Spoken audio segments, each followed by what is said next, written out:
Panama. And now the fly, in about 3 years, a bit more than 3 years, reinvade all the region. And there is a lack of knowledge by the new vets how to deal with the situation. Also, there is no enough sterile flies available at the moment. The only facility that exists now in Panama, it do not produce enough flies to retain the fly to go towards north. And because the production is only of about 100 million sterile flies per week. So right now, there's only one place in the world that can breed and sterilize New World screwworms. The US and Panama run it together. But more plants are in progress in Mexico and the state of Texas. The authorities from those countries are running and they know the urgency. What I know from, for example, the refurbished facility in Mexico is expected to be full operating, produce another 100 million by the end of 26, will be inaugurated very soon.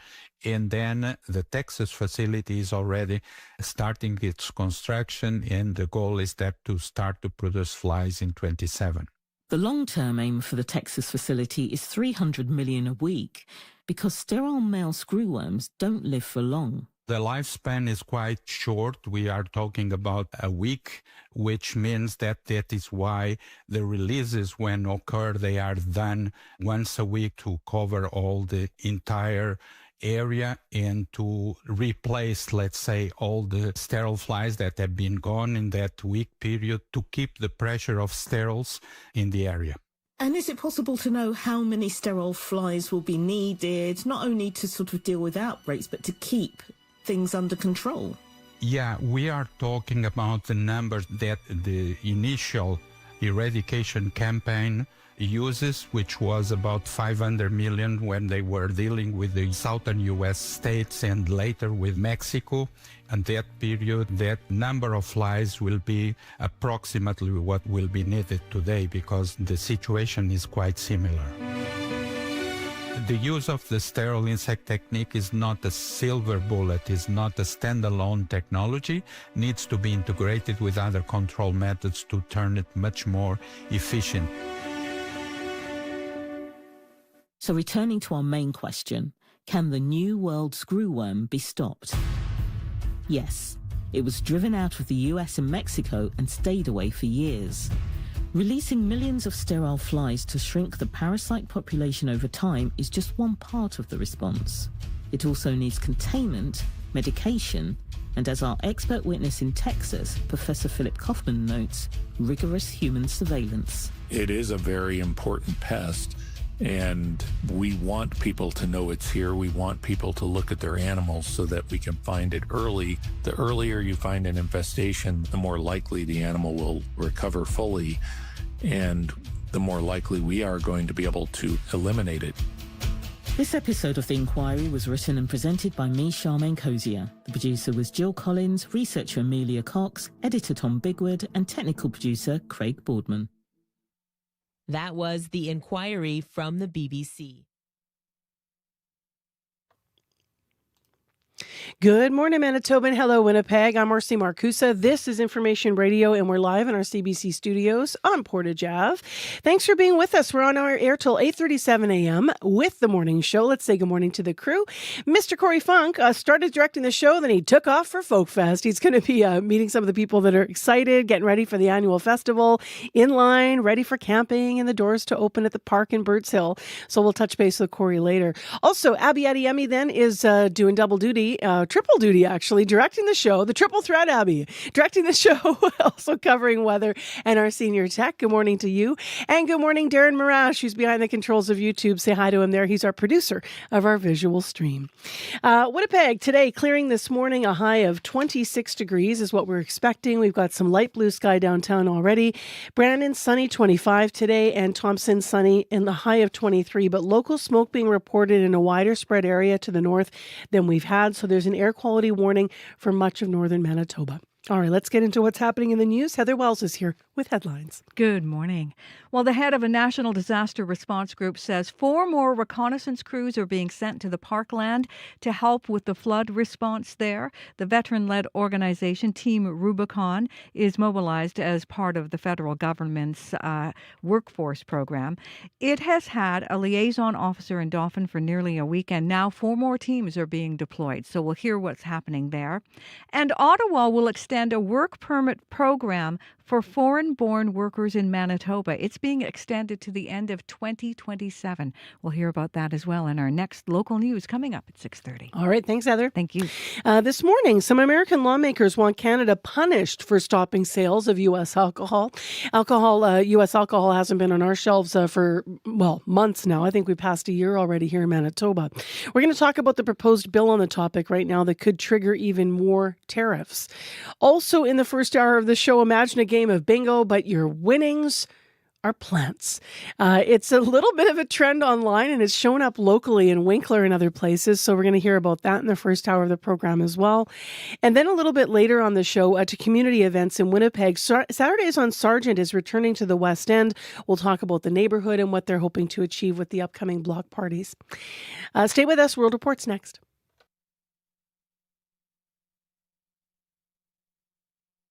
On cue. Hi, I'm Jill Deacon, sitting in for Tom Power. Andre Sills has 2 huge roles at this year's Stratford Festival, Shakespeare's Oberon and Othello. He'll talk about the Othello controversy and tell you how rugby has prepared him to play 2 Shakespeare leads at the same time. What I'm feeling afterwards is the adrenaline crash. Cue this morning at 10:30 in Newfoundland, and on CBC Listen or wherever you get your podcasts. This is World Report. Good morning. I'm Marcia Young. Prime Minister Mark Carney is backing the latest U.S. strikes on Iran. Carney is attending the NATO summit in Ankara, Turkey. He's calling Washington's response appropriate in light of Iran's ceasefire violations. U.S. President Donald Trump continues to criticize NATO for not joining the U.S. and Israel in the war. The CBC's Murray Brewster is traveling with the Prime Minister. Iran had been acting irresponsibly, attacking Saudi and Qatari targets particularly. Prime Minister Mark Carney on the more than 80 American airstrikes on Iranian targets. There has been a response as appropriate. We look to de-escalation of hostilities. The U.S. Central Command says the strikes were in response to attacks on 3 oil tankers in the Strait of Hormuz. Iran's Islamic Revolutionary Guard says it has also responded with attacks on U.S. military targets in Bahrain and Kuwait. Going into the Ankara summit, U.S. President Donald Trump railed against Iran, suggesting the ceasefire was over. He also renewed his criticism of non-NATO involvement. Carney says he's reminded Trump that the alliance is a defensive alliance. NATO Secretary General is Mark Rutte. Listen, we know that there is disappointment on the American side when it comes to Iran. That has to do with isolated cases. At the same time, we see up to 5,000 sorties from European bases. It's implementing all the bilateral basing agreements. Rutte says the topic of Iran will be discussed by NATO leaders behind closed doors. It's expected the leaders will call for Iran to keep the vital strait open and demand that freedom of navigation be respected. Murray Brewster, CBC News, Ankara, Turkey. Global oil prices are rising in response to the renewed violence in the Persian Gulf. The benchmark Brent crude is up more than 3%, hovering at just over $76 a barrel. That is the highest price in the last 2 weeks. The height of the war on Iran, Brent crude had peaked at over $126. But prices had come down after Washington and Iran signed their memorandum of understanding last month. Russia and Ukraine traded long-range aerial strikes last night. Ukrainian drones struck an oil pumping station in Russia's Bashkortostan region. Russia struck civilian infrastructure in several Ukrainian cities.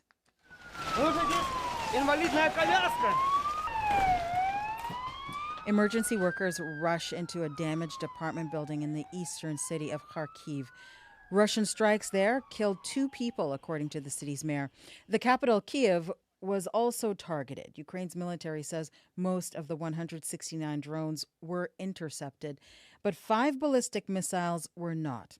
Russian forces are exploiting a shortage of Ukrainian Patriot air defense interceptors.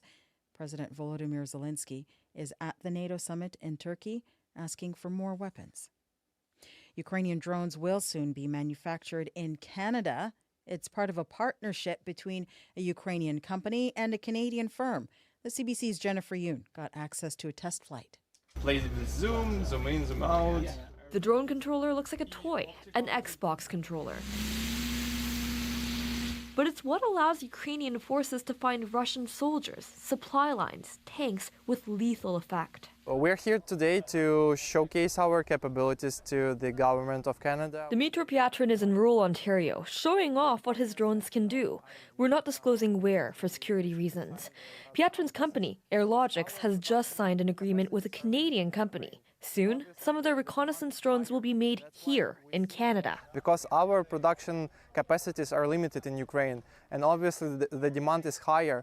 That's why we see the only way to cope with this problem is by bringing our technologies to our partners. Kath Inson runs Sentinel R&D, the Canadian half of the partnership.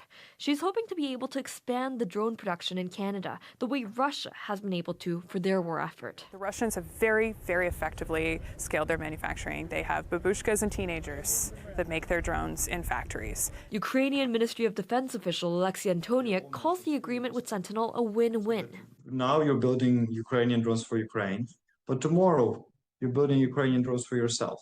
And we want to support our partners in this endeavor. Inson says the company will build the drones and deliver them to Ukraine in about 15 months. Jennifer Yoon, CBC News, Toronto. A U.S. investigation into Indian-based gangs operating in Canada has led to new charges. They include drug trafficking, kidnapping, and murder for hire. Search warrants have been executed in Canada, the U.S., and Europe. Newly unsealed court documents reveal that the alleged head of the Bishnoi gang is believed to have ordered the murder of a Sikh separatist leader in British Columbia. Mike Duham is the RCMP commissioner. All these individuals played a significant leadership role in directing criminal activities impacting multiple countries. Hardeep Singh Nijjar was shot and killed in Surrey in 2023. The RCMP alleged that imprisoned gang leader Lawrence Bishnoi ordered the assassination. The Indian government has also been accused of being involved in his death.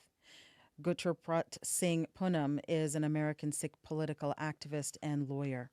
Bishnoi is sitting in a high-security jail and having a high-tech access to the mobile phones and the apps which you cannot have without being a proxy of the Indian state government.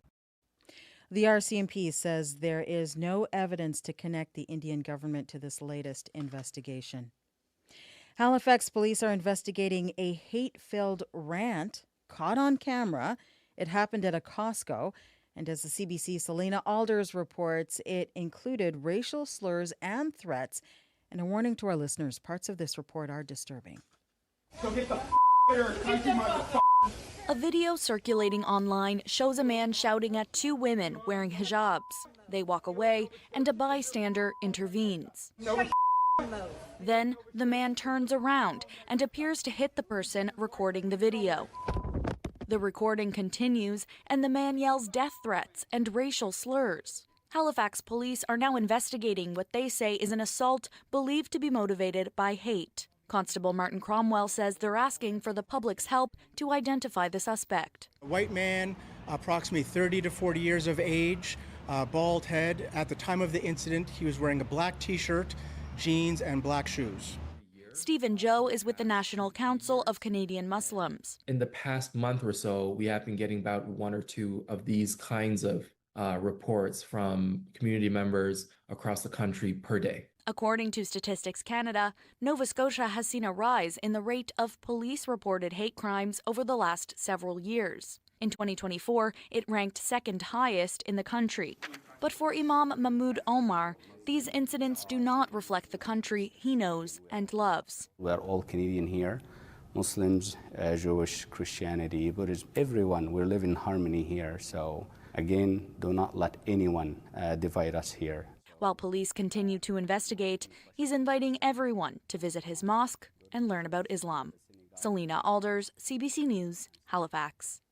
Thousands of people are evacuating their homes and villages in parts of France, Spain, and Italy. Wildfires are being propelled by Europe's third heat wave this year. Anayat Singh has more on the firefighting efforts. Yeah, man. Firefighters battle flames in eastern Spain. Aircraft rush to control blazes in the French Pyrenees. Fire trucks race to make sure residents get out from approaching fires in central Italy. In France and Spain, the area burned is more than double the average for this time of year. Colonel Stéphane Clerc is the rescue operations commander in the French Pyrenees. He warns that the fires have already forced 12,000 people to flee and they're not under control. The wildfires follow record-breaking heat waves across Europe. Thousands of related deaths are still being counted, and the fingerprints of climate change are everywhere.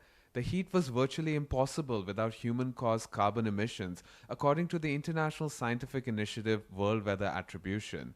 Things were made worse by an unusually wet spring which caused more vegetation to grow, fuel for the fire. I think this is only the start. Julia Miller is a climate scientist at the Snow and Avalanche Research Center in Switzerland. With increasing hydroclimatic volatility, which describes the transitions from wet periods to dry periods, we kind of promote the conditions that fuel wildfires. The EU has sent firefighters from other countries to help those burning right now, but resources could be stretched as the wildfire season stretches into the fall. Anayat Singh, CBC News, Toronto. And that is the latest national and international news from World Report. News anytime at cbcnews.ca. I'm Marcia Young.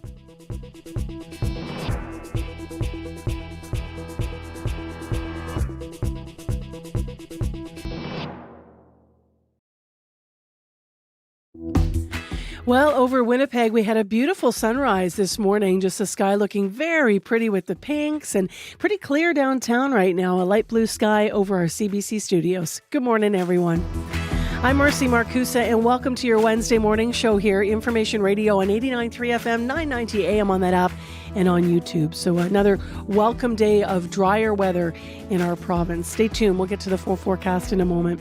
This hour on the show, some American lawmakers want Canada and provinces like Manitoba punished for stopping sales of U.S. alcohol. And a proposed bill on the topic could trigger even more tariffs. We're going to talk about that. Also, we'll talk about whether or not that could factor into CUSMA negotiations. So stay tuned. That discussion is just ahead this half hour. Also, imagine a game of bingo. But after securing this sweet line of 5 numbers, you don't take home cash. You take home a tree or a plant. It's a concept of something going viral, and now they're doing it in Winkler. We're going to take you to a place in Winkler where they're doing it. We'll hear all about it. Right now, let's get into other stories that are making headlines. Heather Wells joins us now with that. Good morning. Good morning. Well, the co-owner of a West End collectibles store is hitting the streets to help people and to reduce crime in the area. Michael Paillet has been walking in and around Sargent, picking up needles, providing resource information, and handing out water bottles. He says more grassroots support is needed in that area. We're going to hear from him. As well, weather researchers say cuts to a federal research group are hindering the ability of forecasters to spot tornadoes like the one that hit White Ridge last week without warning. That story and more coming up in our next local news at 6:30. All right. Thanks, Heather. Thank you. I'm going to cover the first weather here. Let's have a look at things. As I mentioned, it's pretty nice out there right now. Partly cloudy in Winnipeg, although downtown it's really clear. It's 18 degrees already, and the high today in the city is 26. Staying clear tonight. Tomorrow staying sunny with a high of 28. And then we do see tomorrow night that some showers return to Winnipeg. In Brandon, it is sunny right now, 13 degrees. Winds are calm. Your high is 25. Sunshine for you today. A few clouds into tonight, some sun returning tomorrow. And then tomorrow in Brandon, there is increasing cloud in the afternoon and a 40% chance of showers with a risk of a thunderstorm late in the day and a high of 26. So always want to mention where the water's coming because we don't need any more in the moment as we try to get ahead of the flooding. But there'll be a bit tomorrow night potentially here. In Thompson, partly cloudy, 7 degrees. That's the cold spot right now to start the day. But later today, you'll be mainly sunny and a high of 23. The big warning in Thompson is about air quality. So this issue with the air quality due to wildfire smoke is extending across a lot of Manitoba. So this is the Paw, Flin Flon, Norway House, Thompson, Lynn Lake, and to Dooley Lake, where you could have some issues. So Thompson with that local smoke to start, partly cloudy tonight, and then tomorrow expecting a mix of sun sun and cloud, and another dry day with a high of 24. In traffic this morning, everything should be fine. If you do see some problems, check 511, but also check your local pages. I noticed yesterday some people posting on their local municipal pages for their communities in Manitoba where, washouts had happened that might not yet be indicated, because it could be a well-used road around your community, but maybe it's actually not on the highway map, or it just happened and it's not updated. So check 511, but also check those local pages. We don't have anything to report right now, your regular construction spots for the summer. And if you want to let us know about something new that's going to be of benefit to listeners hearing across the province, please give us a call on that commuter line. It's 788-3093.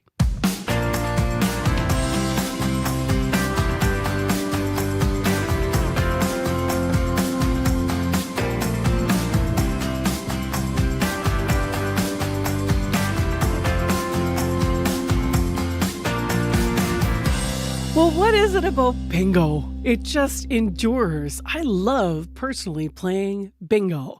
But usually it goes by this routine. You get a set of your sheets, you settle into your chair, maybe you got a dabber at the ready. I use a highlighter for mine.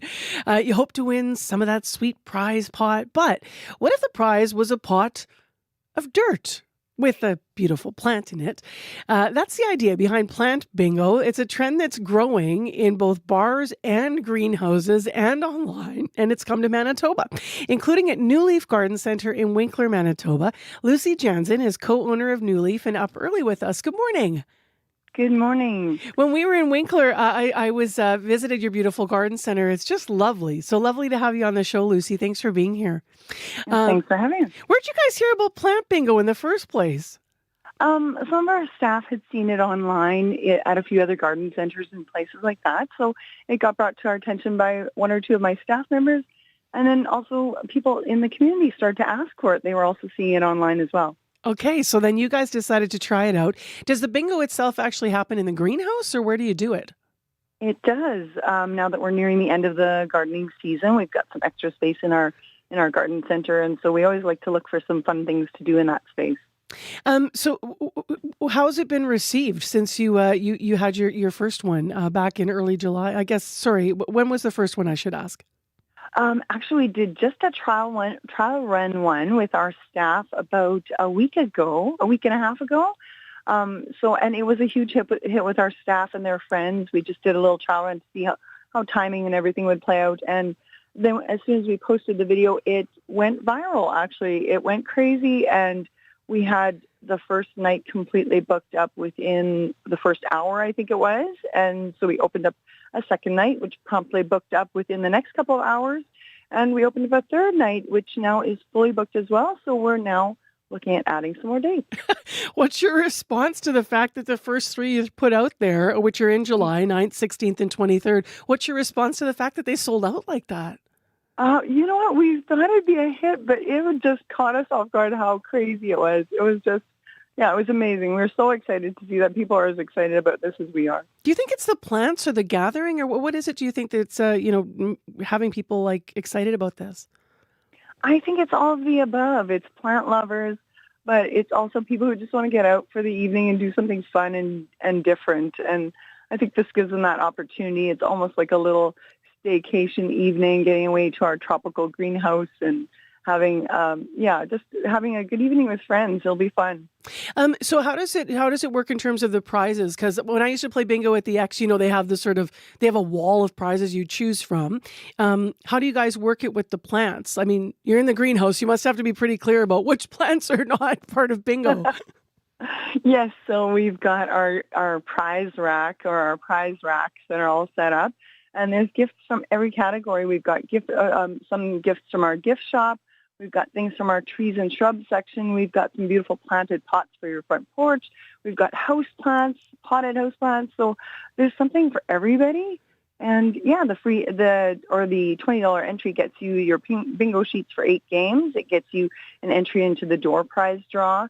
And everybody leaves with a plant gift anyway. Do you think you're going to keep this going? I guess you haven't even really started, but you're already sold out. So, well, I think, I definitely think we'll add some more dates right away. We're going to be chatting about that today. We'll add some more dates to the upcoming weeks. The next couple of weeks, we'll put in a few other nights in there as well. But yeah, I think we'll just see how it goes and keep it going as long as people are interested. How's the season been for you guys out there in Winkler? I mean, it's been so strange. It was late to start, and then we had all the rain. And how's it been for you in terms of moving your product business-wise, Lucy? It's been very much like what I've been hearing from other garden centers. It was such a really, really late start that it just was delayed. And then when it started, though, it just hit full force and everybody just came at the same time. Got it. Yeah. Did you manage to move a lot of your product then? Because that was sort of one of the concerns. Garden centers were sharing with us, one of them at least, they had to take care of all these plants because nobody was buying them at first. But then they did manage to move a lot of product. How did you guys fare? Yeah, the delay was super stressful because your greenhouses are full, everything's packed and waiting to get out. But as far as the rest of the season, it went really well. Right now, our greenhouses are sitting at pretty much empty, just like usual, except for the front area that we like to keep nice and full and fresh and restocked weekly. But yeah, everything went really well other than that initial start. Are you getting a lot of questions about what grows well in the rain, given how wet it's been this year?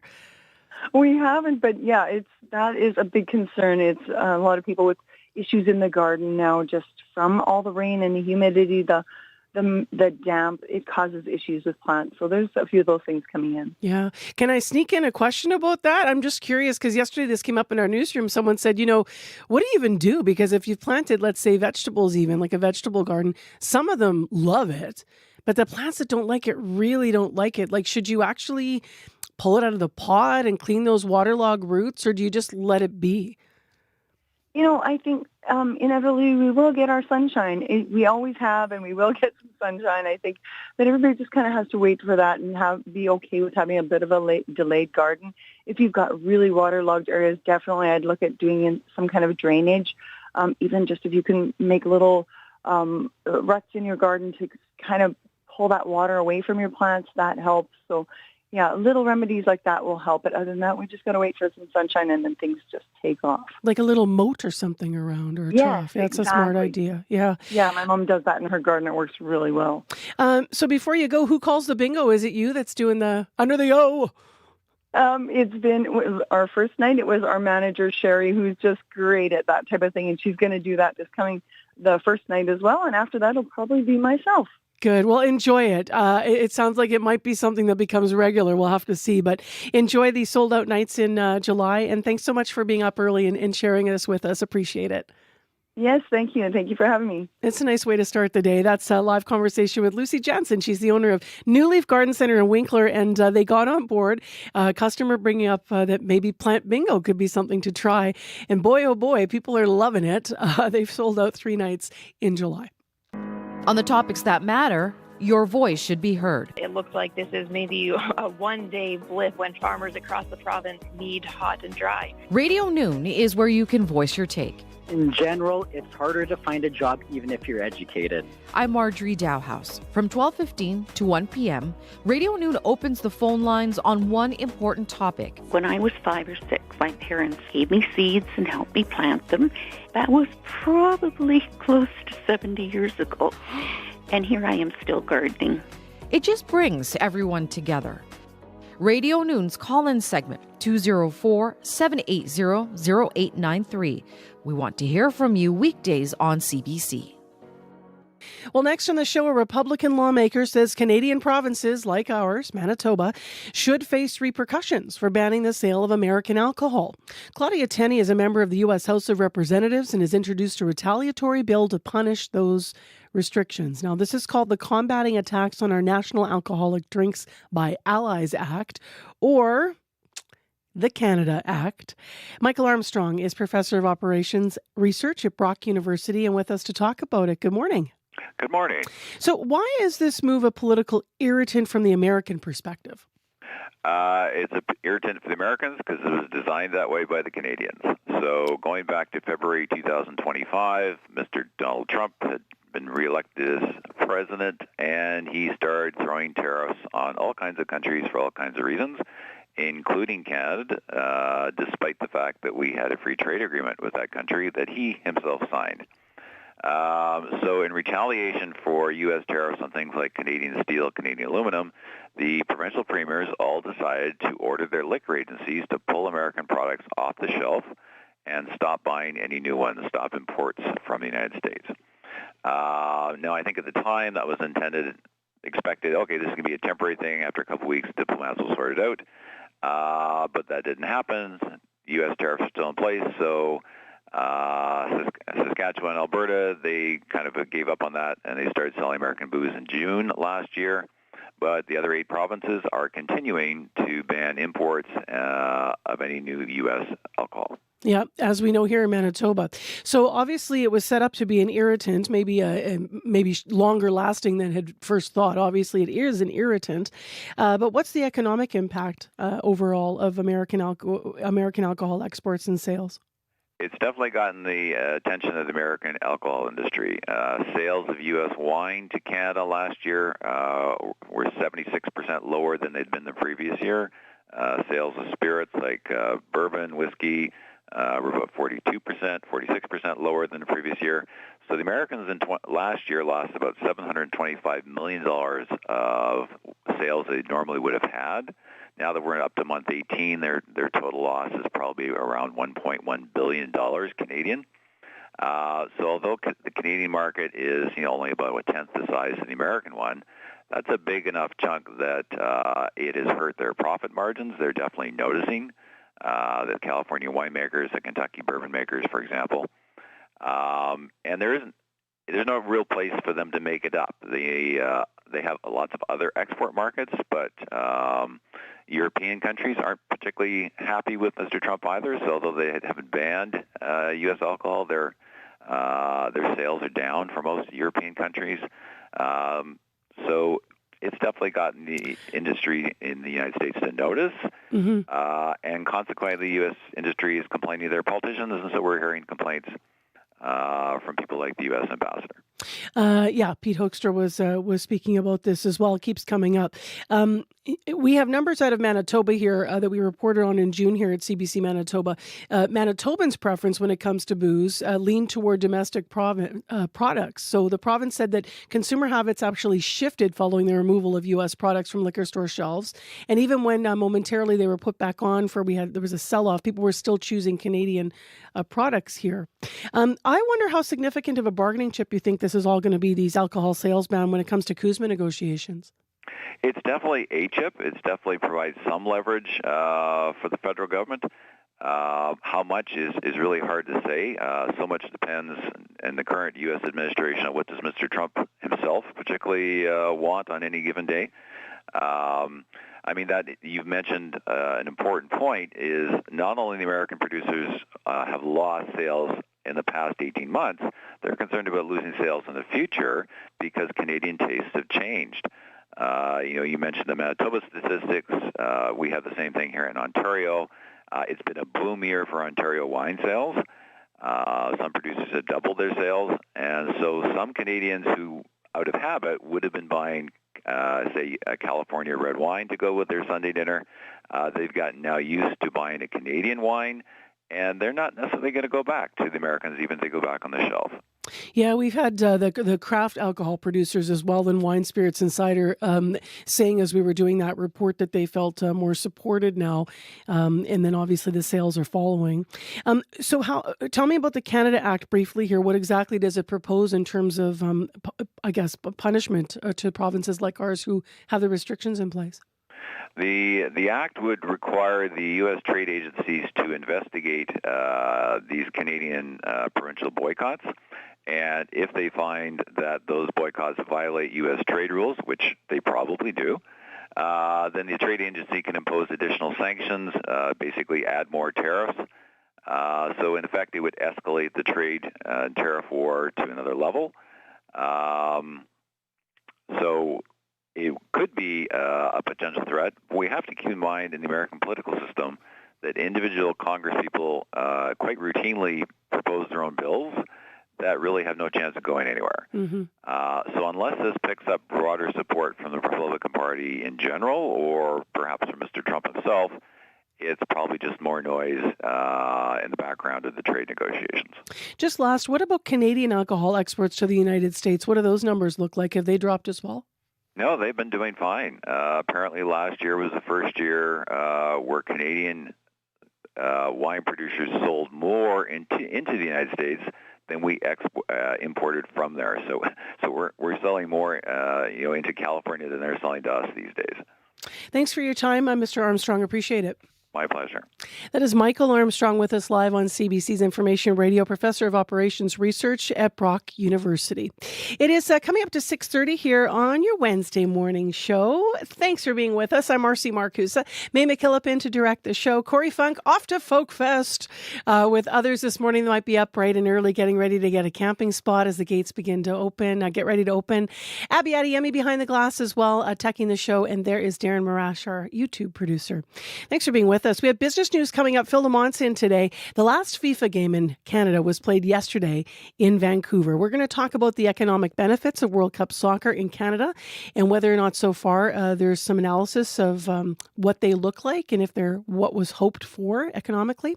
Also, an increasing number of Canadians are using loans to pay for everyday expenses. So we've reported on this before, but today we're going to look at what the trend might tell us as we are now at the halfway point of the year. If you have a problem in traffic, give us a call, 788-3093. Check 511 before you go and check your, as I mentioned, local community pages for any washouts. We should have a pretty dry day ahead and a nice sky downtown in Winnipeg as that sun has just come up. A little bit later on the program, I want to mention that we have one of the federal ministers who's going to be in Winnipeg today talking to us on the program. This is Evan Solomon. He's Canada's Minister of Artificial Intelligence and Digital Innovation. As you might know, the Fed's just releasing their AI strategy. So what is in it and how does it hope to protect Canadians, but also to grow AI in this country in terms of jobs? And how does the federal minister view Manitoba's premiers turning down the recent proposal to build a massive AI site near Ildeshane, saying it's not a good fit for our province, but maybe smaller operations might be. We're going to talk to Evan Solomon about that and more. That's coming up a little bit later in the show. Right now, here's CBC News from Manitoba. This is CBC News. Good morning. I'm Heather Wells in Winnipeg. At 6:30, it's 18 degrees. Beautiful summer day. Sunshine, a seasonal high of 26, although you'll still feel a little bit of that humidity. The Humidex today at 29. It is a bittersweet harvest for one strawberry grower near Stonewall. Danielle Boonstra says in some ways she's lucky because other strawberry growers were completely washed out by rain. She's open, but has suffered significant crop loss. It's about 55 pounds of berries per acre that we get, and we've for sure lost 12 acres that we haven't even touched. In our farm, we think it's about 60% of our farm that's been affected and that has wrecked for the season. And the season's so short, it only lasts for 3 weeks. Boonstra says at one point the straw between the berry rows had floated on top of the plants. Her crews had to manually pull off all that straw. Boonstra says she has never seen so much rain in the 20 years she's been farming there. Some Winnipeggers wonder why they didn't receive any alerts on their phones last week after waking up to damaged homes, downed trees, and shingles littered throughout the streets. Environment Canada confirms a tornado touched down in White Ridge. John Hanasak, a professor of atmospheric science at the University of Manitoba, says part of the reason could be outdated software hindering the ability of forecasters to spot coming tornadoes. These are the same algorithms we used for our old radars. And it's it's not sufficient. It's not giving us we're not taking full advantage of our new radars. In 2016, the federal government spent $180 million on 33 new weather radars. Hanasak says the technology used to interpret the data coming from those new radars is outdated. A camper staying in Manitoba's Whiteshell on a trailer is relieved to be unscathed after Monday's severe thunderstorm. Priscilla Downey was staying at a seasonal campsite in Caddy Lake, and for about an hour, she watched several trees topple. She says the branches, for the most part, missed her vehicles and most other properties. You spend the summer in a trailer park, you get to know your neighbors, and they become friends. So I was very thankful that nobody got hurt. Environment Canada says strong winds were recorded in the park, but no tornadoes have been confirmed. The head of a national disaster response group says they're doing everything they can to get out to flood-devastated areas in the parkland. Veteran-led organization Team Rubicon is being mobilized. The group's CEO, Misha Kaplan, says a liaison officer arrived in Dauphin last week, and now he says 4 more reconnaissance crews are being deployed to assess where help is most needed. From there, more people will be spent to help clear roads and remove trees. Heavy equipment crews as well as chainsaw crews we can send in to do that route clearance. It will likely be muckouts, which are helping people sort of get all the wrecked stuff out of their basements. We're currently doing damage assessments. So again, we're helping the province try to figure out what are the impacted areas, how impacted are they, and what mitigation requirements are needed to help those communities recover. Swan River's mayor says a 10-person Rubicon team will arrive today. A Winnipeg businessman is working to help make the streets of the West End safer. Michael Paillet is co-owner of a collectible store on Sargent, and for the last 6 weeks, he has been administering naloxone, picking up needles, and handing out water bottles. Paillet is working as a crew of 1 right now, but hopes others join his patrol efforts. It is something that we do need, that community aspect. I'm not out here to enforce the law. I'm not out here to judge anyone. I'm out here to help the people that need to be helped. It's not the first time Paillet has worked to curb crime. He's organized conferences for area businesses to discuss how they can work to stop theft, break-ins, and open drug use in the West End. Ottawa will extend a work permit program for foreign-born workers in Manitoba to the end of 2027. The federal program was set to expire at the end of this year, but the Liberal government says it's giving the province an extra year to process a backlog of provincial nominee program applications.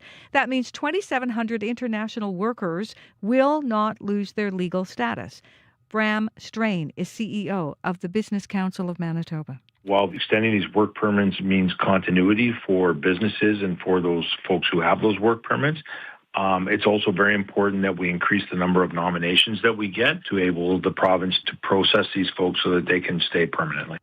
Manitoba's immigration minister says the proposed extension is the result of her office pushing for an extension for months. A camp that has been running for decades in western Manitoba is cancelling this year's summer plans because of all that flooding. The Wellman Lake United Church Camp was scheduled to start Saturday and run until mid-August, but access to the venue in the Duck Mountain Provincial Park is limited. The area is closed at least until late July, and even if it opens, flood damage has closed several roads that serve the park. Board member Brianna Howe says safety concerns, including how to get people out in case of an emergency, forced the cancellation. It's very disappointing. It's upsetting. We've had a hard time coming back after COVID, and this year really felt like it was going to be a really, really good year. It's the camp's 70th anniversary.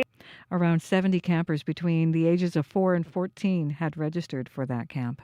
You can find the latest news updated throughout your day. All you have to do is head to cbc.ca/Manitoba. All right. Thanks, Heather Wells. Thank you. Let's get into this regional forecast with Abby Adiyemi. Yeah, Marcy, we're looking at a beautiful sunny day ahead for southern Manitoba, but the contrast is we have active the color yellow air quality warning across the north due to this wildfire smoke, and it's impacting areas around the Par, Flin Flon towards Norway House, Thompson, Lynn Lake, and Tudula Lake. The only regions I don't see yellow this morning, it's around Gillam and Churchill. But most of the regions up north, we have warnings in that part of the province. This smoke is really blanketing the region, and it's causing poor air quality and reduced visibility. And this would fluctuate from hour to hour through the rest of the week. So you need to take care if you're out and about in that part of the province. Now, for the Red River Valley region, we're already seeing this clear and beautiful day to start.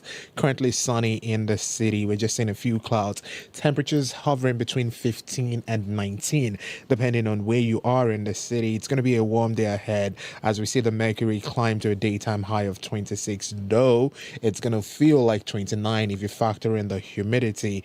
And if you're heading out and about, just be sure to, take some more like sun protection, as we're seeing this UV index to reach about 8. which is considered very high. So you need to take it easy. But for tonight, we dropped about 15 before we hit 28 tomorrow.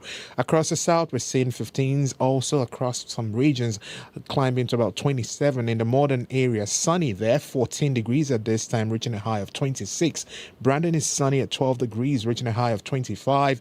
Dauphin is at 13 and sunny. We're warming up to 27 there.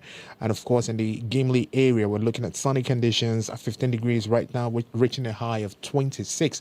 Then we cross into the central parts of the province and all the way to the far north, where we have this local wildfire smoke impacting the region. The Par, Flin Flon, sunny. We have smoke there. 13, 15 degrees right now, warming to a high of 26.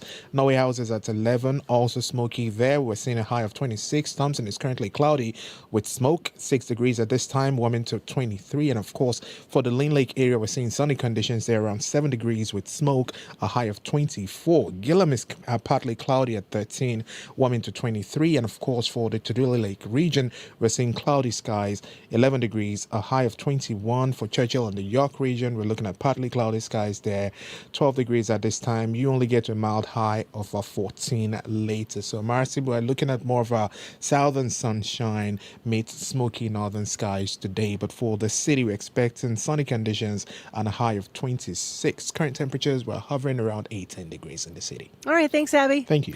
It's time now to check your morning commute. May McKillop has come in to direct the program and is here with some details. Good morning, May. Good morning. You know, we're still seeing significant damages to provincial highways because of all of that flooding through the Parkland region and parts of the Interlake. I know I talked to my mom. She drove from Riding Mountain into Winnipeg yesterday and said that she met quite a bit of construction along 16 through Gladstone area.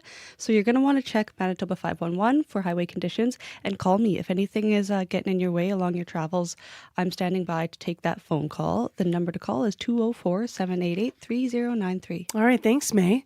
So in the next hour of the show, we're going to check with Corey Funk. Speaking of traffic, hundreds of people will be lining up, getting ready to set up camp at the Folk Festival as the gates get ready to open this morning. So it's always fun to hit that lineup and find out more about the people that are going early, what they're going to set up, what they're looking forward to when it comes to Folk Fest. It is time now, though, to check in with business news. And for that, we turn our attention to Phil Demond, who's here with our report. Good morning, Phil. Morning, Marcy. So the last FIFA game in Canada played yesterday in Vancouver. Do we know yet about the economic benefits of the World Cup in Canada?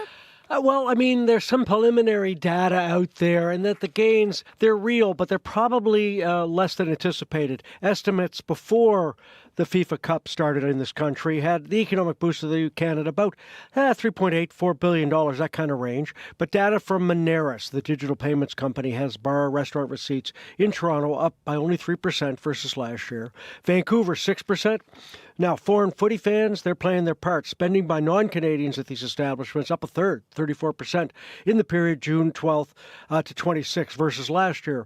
Other figures have hotel occupancy rates in both cities down versus the same period in 2025, but revenue's up because they're charging way more per room. In Toronto, 72% of available rooms were filled in June. That's compared to 88% same period last year. But the average daily rate, 48% higher this year than last year. Yep, they're taking advantage of the foreigners on this one. Economists say these figures aren't surprising. That's because likely more non-football fans avoided Toronto and Vancouver during this period exactly because they'd have trouble getting a room and it would be expensive. Similar kind of situation in the U.S. The FIFA games, they're a little more limited in that sense. They were looking at cities like Dallas, Seattle, Kansas City, and they benefited, but only marginally. The overall gain, according to estimates I've seen from the World Cup soccer in the U.S., $17 billion. That's a big number for, I guess, Canada, but it's 0.1% of the U.S. GDP. To another story, more Canadians are using loans to pay for everyday expenses. We've reported on this before, but it continues. We're halfway through the year. What does the trend tell us? Yeah, these are buy now, pay later installment apps. Basically, more or less, you go to the cash register and then you can pay this, whatever it is, over 4 payments. If you pay the payments on time, you don't get charged interest. If you miss the payments, the interest penalties can be as high as 36%. More Canadians are feeling the pinch of high prices, obviously, so they have to borrow more as a result. These numbers come from Coho Financial. It offers a spending and savings app online. The percentage of Canadians that use its cash register loan program has more than doubled in the past year, from less than 1% of its 2.5 million customers last May 2025, to closer to 2% this past May. COO found that food purchased in this way rose 5% over the last 12 months, food delivery up 9%. Experts say the apps can be a sign that people need to borrow, but for everyday expenses. Survey from this past May found that 22% of Canadians said they use these plans to pay for groceries and other things that you kind of wouldn't expect you have to borrow money for. Right now, though, and this is what I find interesting, Canadians hold on average $22,000 worth of non-mortgage debt, credit cards and that stuff. Interestingly, about the same dollar amount that they held back in 2016. What's changed? The average mortgage balance in 2016, $180,000. 2025, $360,000. Your food money's kind of going for your house right now. Oh, and that's double. Wow. Yeah. More people also are using artificial intelligence. This is another story for financial advice. But is that a good idea? Not according to a new study published by academics in the U.S. and Europe. The problem is, like other subjects, AI can give you advice that's biased, out of date, or just plain wrong. This report comes from academics at the University of Georgia in the U.S. and at an Italian university. They were working together and comes, you're right, as more people using AI as a cheap way to figure out what to do with their dollars. In the U.S., 2/3 of Americans who use AI have used this tool for financial advice. In Canada, 26% of people who are still working have used AI programs like ChatGPT for money planning. The report says it's not that all the advice is wrong, but there are situations where the recommendations can lead you down the wrong path. A 2025 study used the exact same scenario to ask several AI platforms for advice. So, I have this much money, yada, yada, yada. The results are pretty similar, as you'd expect. When the authors changed the race and gender of the person asking the advice, the results changed substantially. That's obviously an issue. Another problem is some advice can be generic and might miss your particular circumstances. Interestingly, though, Marcy, 70% of Canadians say they still trust getting financial advice from their parents over an AI program. To be honest, I'm not sure that's any better. Probably depends who your parents are. All right, Phil, thank you. Thanks. That's Phil Demont with Business News. And I should mention once again, because of that AI story, that later in the program, we have the federal minister in charge of artificial intelligence and strategy in this country, Evan Solomon, will be live with us here about an hour from now.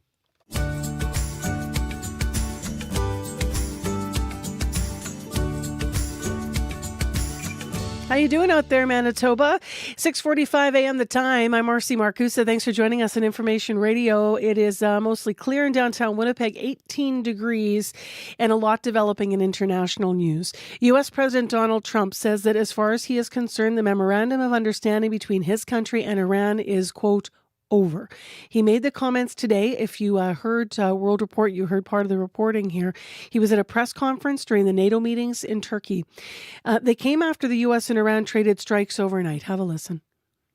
Mr. President, is the ceasefire over? Is the ceasefire done? Is the MOU dead? It's a very interesting question. To me, I think it's over. I don't want to deal with them anymore. They're scum. You know what scum is? They're scum. They're sick people. They're led by sick people. And they're vicious, violent people. And if they had a nuclear weapon, they'd use it. As far as I'm concerned, it's over. I'll speak to our negotiators. They want to negotiate. They're good people. Steve Witkoff, Jared Kushner. But they have to come back to me. As far as I'm concerned, it's just a waste of time dealing with them. They're liars. We make a deal. And if I make a deal with him, we have a deal. And he goes out, he talks. We make a deal. Everyone's agreed. No nuclear weapon. We make a deal. They go outside, talk to the press. They say, we never even talked about it. There's something wrong with them. They're cuckoo. As far as I'm concerned, it's over. That was U.S. President Donald Trump speaking to reporters in Turkey. Trump later said that peace negotiations between the United States and Iran can continue before further criticizing Iran's leadership. So what does all of this mean? CBC's Juanita Taylor this morning on CBC asked defense expert Andrew Rasoulis. He's with the Canadian Global Affairs Institute. Well, the ceasefire itself is still theoretically in place because Trump has simply made a verbal comment. That doesn't imply that the legalities have come in and the MOU has actually been ripped up in a legal way. Having said that, he is the commander-in-chief of the American forces and he can order strikes. And as you've just said, some strikes are occurring. Now, and negotiations continue. That's the other side of the equation. So in the short term, like now, what we're seeing is a spike in oil prices. But so we'll have to wait and see. But right now, it's kind of knife's edge. Trump has said what he has said, but negotiations continue. And as we've seen in many of these cases, particularly in the Middle East, ceasefires are very fragile. It's the long term that counts. That was Defense and International Relations analyst Andrew Rasoulis weighing in on the situation this morning. More analysis coming up on World Report here on CBC at 7. It's 13 minutes to 7 o'clock right now. I'm Marcy Marcusa with our team here at the show. Thanks so much for being here. Well, we have some music to entice you to enter our contest to win weekend passes. We have a pair of them to the Salamander Summer Music Festival in Brandon coming up July 17th to 19th. CBC, a proud partner. And we are asking you for your favorite musical memory. Could be anything. Could be out at a concert. Could be watching your kids sing somewhere maybe. Could be you singing somewhere. Your favorite musical memory. A crazy night out of karaoke perhaps.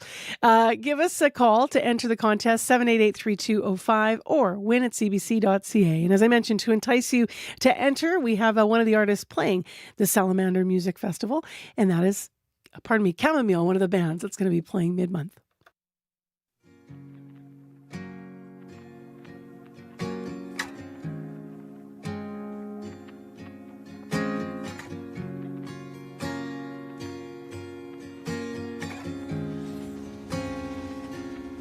So I woke, down my head in my coat.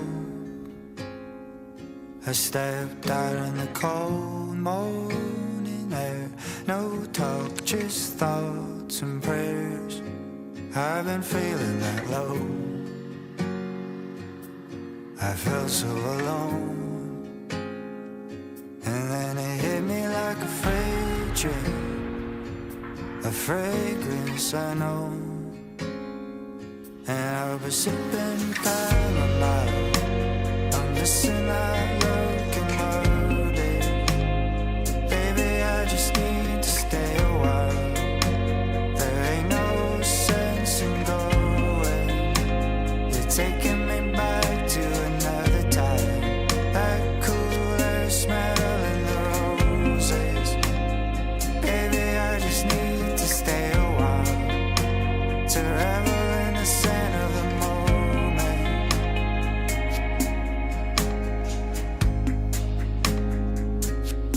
So I woke,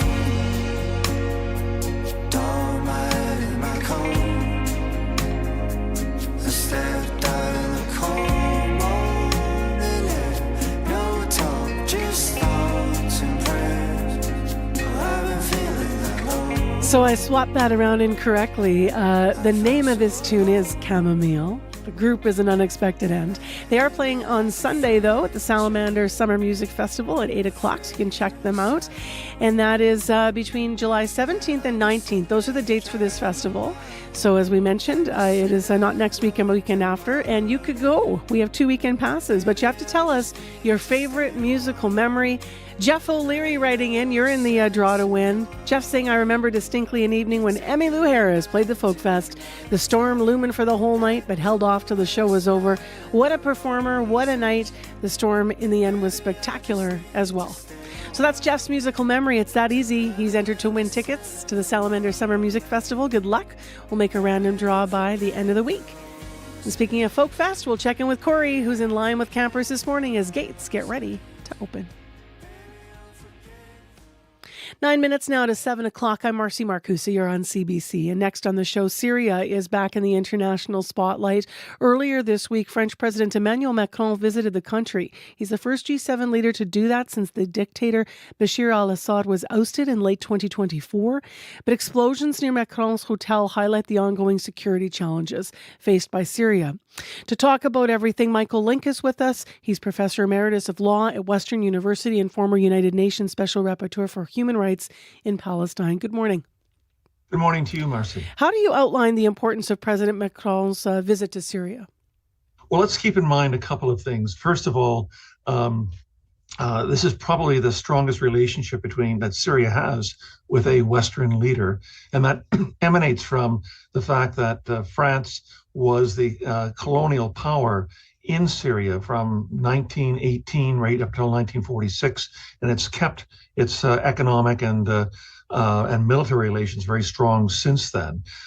Arising from this, with the overthrow of the Syrian dictatorship in December 2024 and a new Syrian government trying to establish itself, France is offering military cooperation to help Syria rebuild its military, its army, and its air force, and trying to help Syria fight the Islamic State, which still has a fighting presence in Syria as well.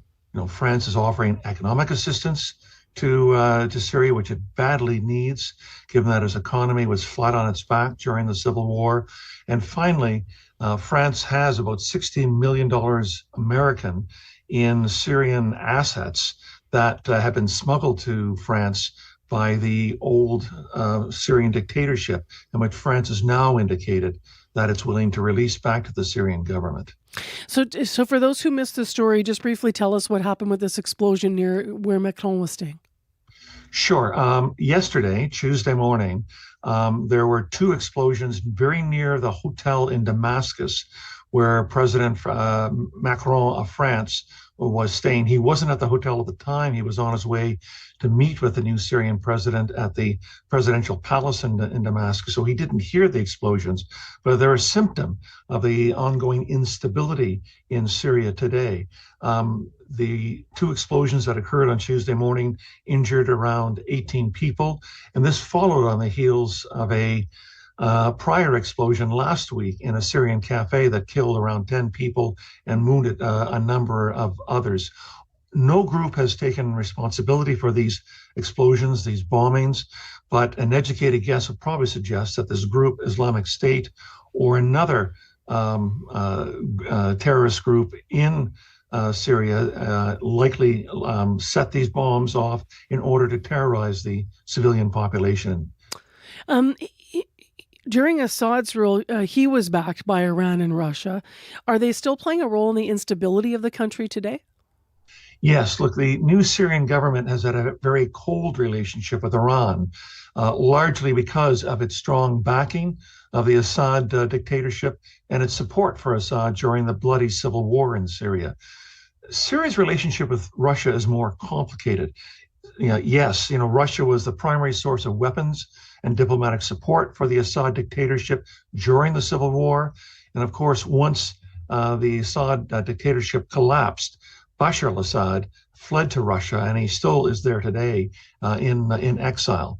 But because the reestablished Syrian military is still dependent upon Russian spare parts, because Syria depends upon Russia for some of its oil and some of its wheat, and because Russia remains the primary market for Syrian phosphate, which is one of the few sources of hard currency, this relationship winds up continuing. But what I think what we're seeing now is that these meetings between the new Syrian president and President Macron of France, President Trump of the United States, and Ursula von der Leyen, the head of the European Commission, is all an attempt to try to bring Syria, I think, out of the orbit of Russia and into a much closer relationship with the West in order to reduce its significant military and economic dependence upon Moscow. Thanks for the analysis. Always appreciate having you on the program, Michael Link. Thank you. And my pleasure. Thank you for having me. That's Michael Link with us live, Professor Emeritus of Law at Western University in London, Ontario, as we continue to tee up the national and international stories affecting our world. And so World Report is up at 7 o'clock, as you may know, 4 minutes from now. Welcome to your Wednesday morning show. I'm Marcy Marcusa. Thanks for being here with us. We're live in downtown Winnipeg, where it's mostly clear and sunny now. It's 18 degrees, Brandon sunny and 13. Thompson's cool, but you'll get there to 23 today, but 7 degrees right now and partly cloudy up in Thompson with an air quality advisory over much of the north because of the smoke from the wildfires. Back down here in Winnipeg, we're heading for a high of 26 degrees today. In traffic, speaking of, not the wildfires, but the flooding situation in western Manitoba, especially and through Riding Mountain Park, you're going to have to watch it because a lot of highways and roads are washed out, closed, or maybe cut to relieve some of the water and flooding. So there's, as you know, communities that are still sort of encircled by ring dikes that have been closed off and such. If you're traveling anywhere through that area, you just want to check your community pages. You want to check 511, all of that. In Winnipeg, we don't have anything major to report right now, but you can call us on the commuter line at 788-3090. 617-769-3713. In the next hour of Information Radio, Corey Funk is in the lineup with the people that are getting ready to set up camp at Folk Fest. Today, the doors will open and we'll hear from Corey live from Birds Hill Park, or just outside of it, in the next hour of the show. Also, Saturdays on Sargent are returning to Winnipeg's West End this weekend. We're going to hear from one of the organizers of the summertime block parties about what they hope to achieve in the neighborhood. As well, at 10 to 8 this morning, 5 Manitoba organizations have just been announced that they will receive federal funding. This is funding dedicated to developing and funding AI projects in Manitoba. Canada's Minister of AI is in town. He's going to talk to us about the organizations that will see a boost and how it all fits into the newly announced strategy federally. So Evan Solomon live in the next hour. Heather Wells is in now with headlines on other stories. Good morning. Well, the wild, wet weather has sliced profits for many Manitoba strawberry growers. Some aren't opening at all this year. Stonewall's Danielle Boonstra says she's lucky to be open, but she's lost more than half her strawberry crop to excess rain and hail, and says it's especially difficult since the strawberry season only lasts 3 weeks. The head of Team Rubicon, a national disaster response group, says 4 more reconnaissance crews are being sent to the parkland to help with the flood response there. The organization is being mobilized as part of a federal government workforce program. I'll be back with those stories and much more in our next local news at 7:30. Just want to mention something here that could be an issue for you. Multiple lane closures for northbound and southbound traffic of Lagimodiere Boulevard at Grassy Boulevard are on this week. They're going to run until July 18th for street construction. So you're being warned to expect delays and to use alternate routes if possible. So this is going to run through July 18th, as I mentioned. Northbound, southbound traffic, Lage at Grassy Boulevard. World Report coming up next here on CBC. Stay with us. It's 1 minute to 7 o'clock.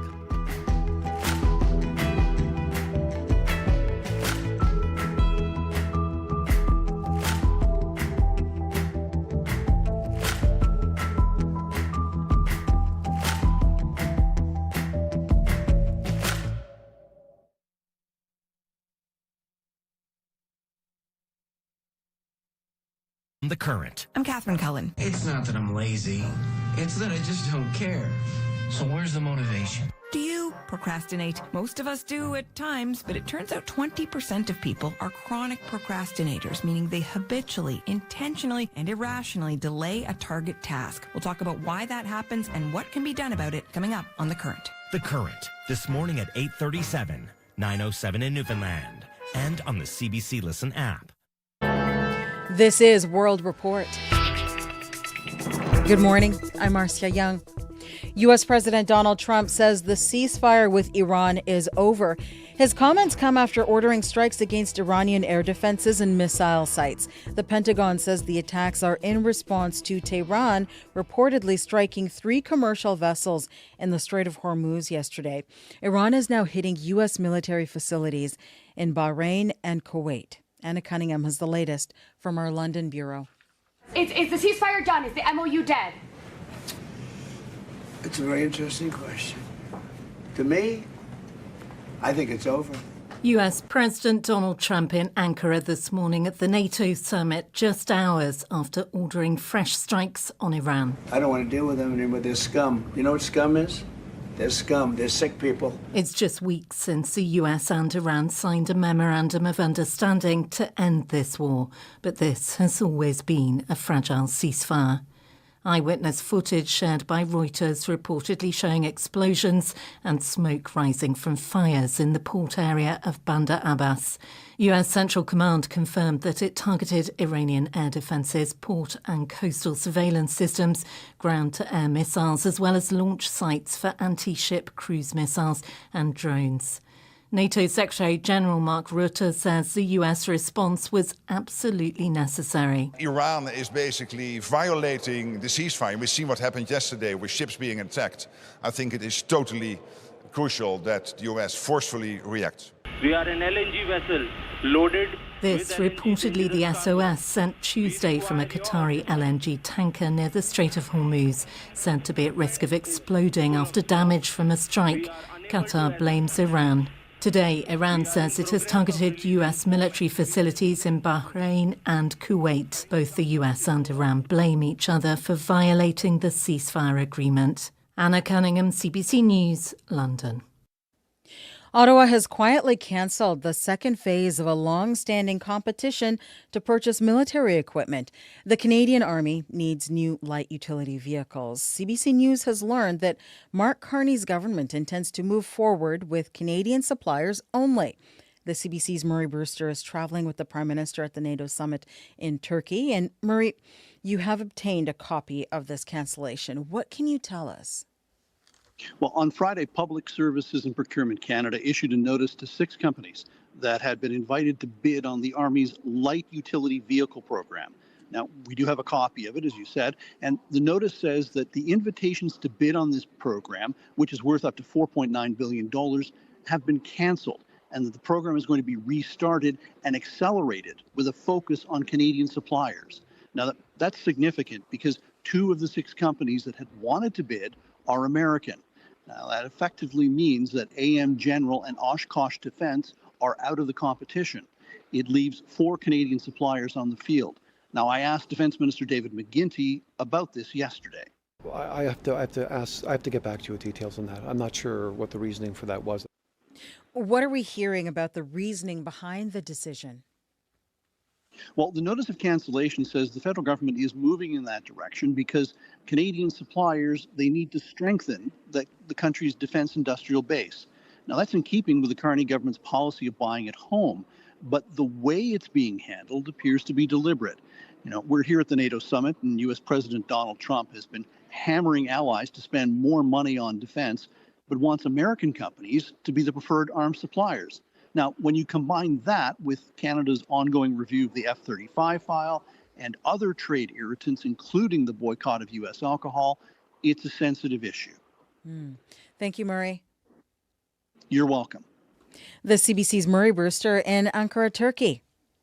The alleged leader of the India-based Bishnoi gang is facing new charges connected to a killing in Canada. Lawrence Bishnoi is accused of orchestrating the murder of Hardeep Singh Nijjar.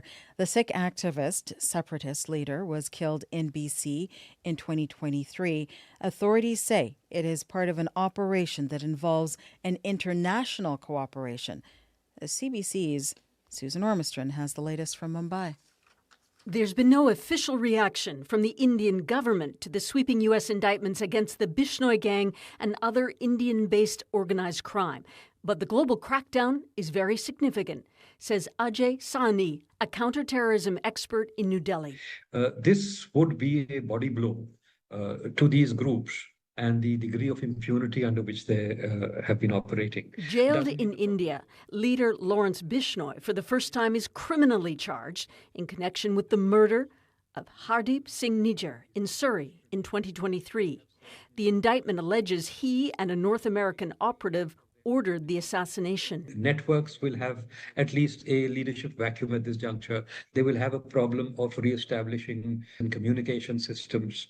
They will also see themselves as being under enormous surveillance. The Nijjar killing provoked a serious rupture in Canada-Indian relations after the Trudeau government alleged that agents for the government were involved, which India called absurd.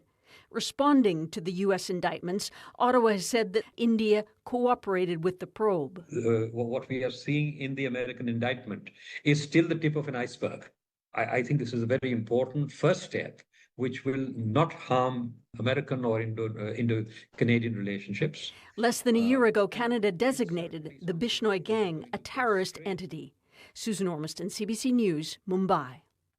Ukrainian drones will soon be manufactured in Canada. It's part of a partnership between a Ukrainian company and a Canadian firm. The CBC's Jennifer Yoon got access to a test flight. Zoom in, zoom out. The drone controller looks like a toy, an Xbox controller. But it's what allows Ukrainian forces to find Russian soldiers, supply lines, tanks with lethal effect. We're here today to showcase our capabilities. Dmitry Piatrin is in rural Ontario, showing off what his drones can do. We're not disclosing where for security reasons.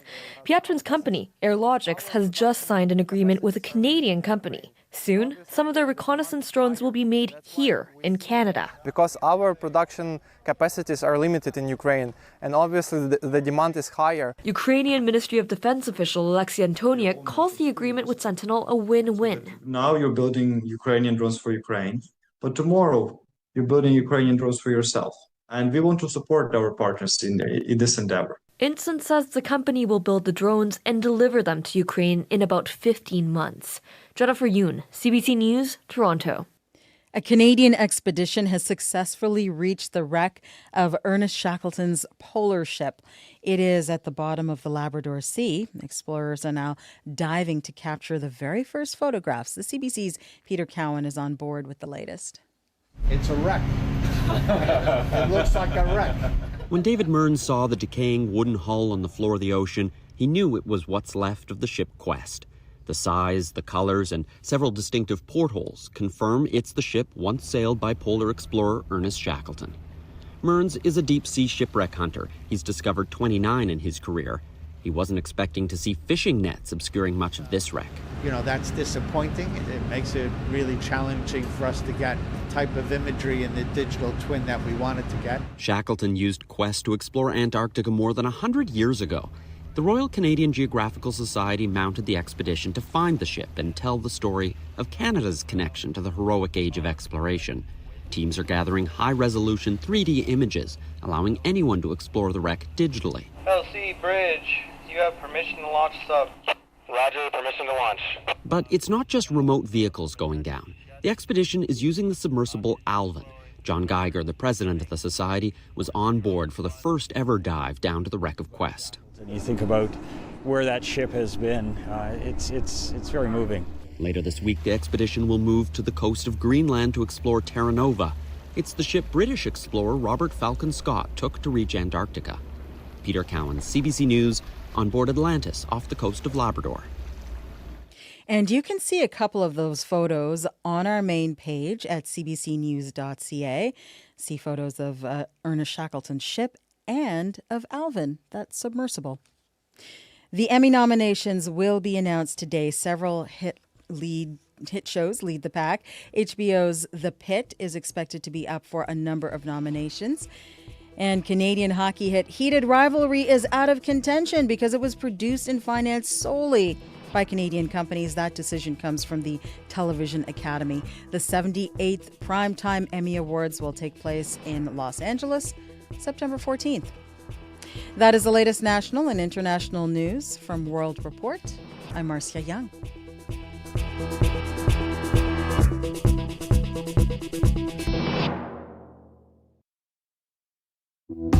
Good morning, Manitoba. I'm Marcy Marcusa. Thanks for joining us here in Information Radio. We're live in our CBC studio in downtown Winnipeg on a sunny Wednesday morning where most of the province is going to stay dry. Thanks for being with us.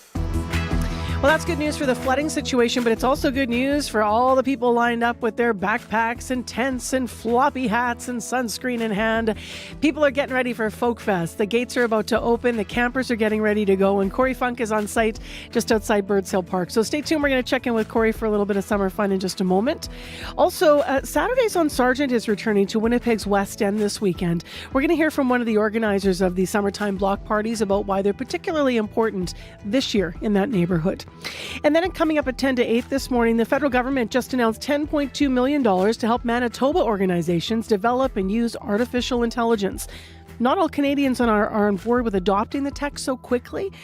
We're going to talk to Canada's Minister of AI and Digital Innovation this hour. Evan Solomon, the federal minister, is in Winnipeg, so he'll join us live on the show. Right now, let's go to Heather Wells, who's here with other headlines. Good morning. Good morning. Well, you're talking about Sargent Avenue. The co-owner of a West End collectible store is hitting the streets to help reduce crime in the area and to try to help people. Michael Paillet has been walking in and around Sargent. He's been picking up needles, providing resource information, handing out water bottles. He says more grassroots support is needed, and he calls his project Sargent Street Watch. We'll hear more about that. And weather researchers say cuts to a federal research group are hindering the ability of forecasters to spot tornadoes like the one that hit White Ridge last week without warning. That story and much more coming up in our next local news at 7:30. All right, Heather, Corey got in. Oh, good for him. He's in Birds Hill Park, so we're going to go to him in a second. At the Folk Fest. Yeah, we were like, is he going to get stuck in the line? What's going on? Anyway, there's quite a line already, as there always is. Nice that everybody out there got a nice morning. More on that in a second. Speaking of the nice morning, though, here's Abby with your weather. Yeah, looking at those early campers, I can tell you will be enjoying a beautiful stretch of clear summer day. Lots of sunshine in the forecast for you today. Though the story is different up north, we're seeing hazy conditions as this wildfire smoke impacts the air quality in the northern part of the province. For Winnipeg right now, 19. It's clear, it's sunny. We're warming up to 26 today, and that's what most of the regions in the south will be touching today. Even the northern part of the province will be seeing temperatures close to 25, 26. All right, thanks, Abby. Thank you. May McKillop with a look at the commute. Significant damages due to flooding on the provincial highways throughout the province, particularly in the Parkland region and parts of the Interlake. So check Manitoba 511 for highway conditions. Looking at Winnipeg and surrounding area, there's multiple lane closures on southbound and northbound Lachemodiere at Grassy Boulevard. That happens until July 18th. So avoid the area if you can and expect delays, especially today as you head north on 59 towards Birds Hill Park. I'm sure that whole stretch is going to be a little backed up today. Give me a call on the commuter line if anything's getting in your way, and I can pass that message along. The number to call is 204-788-3093.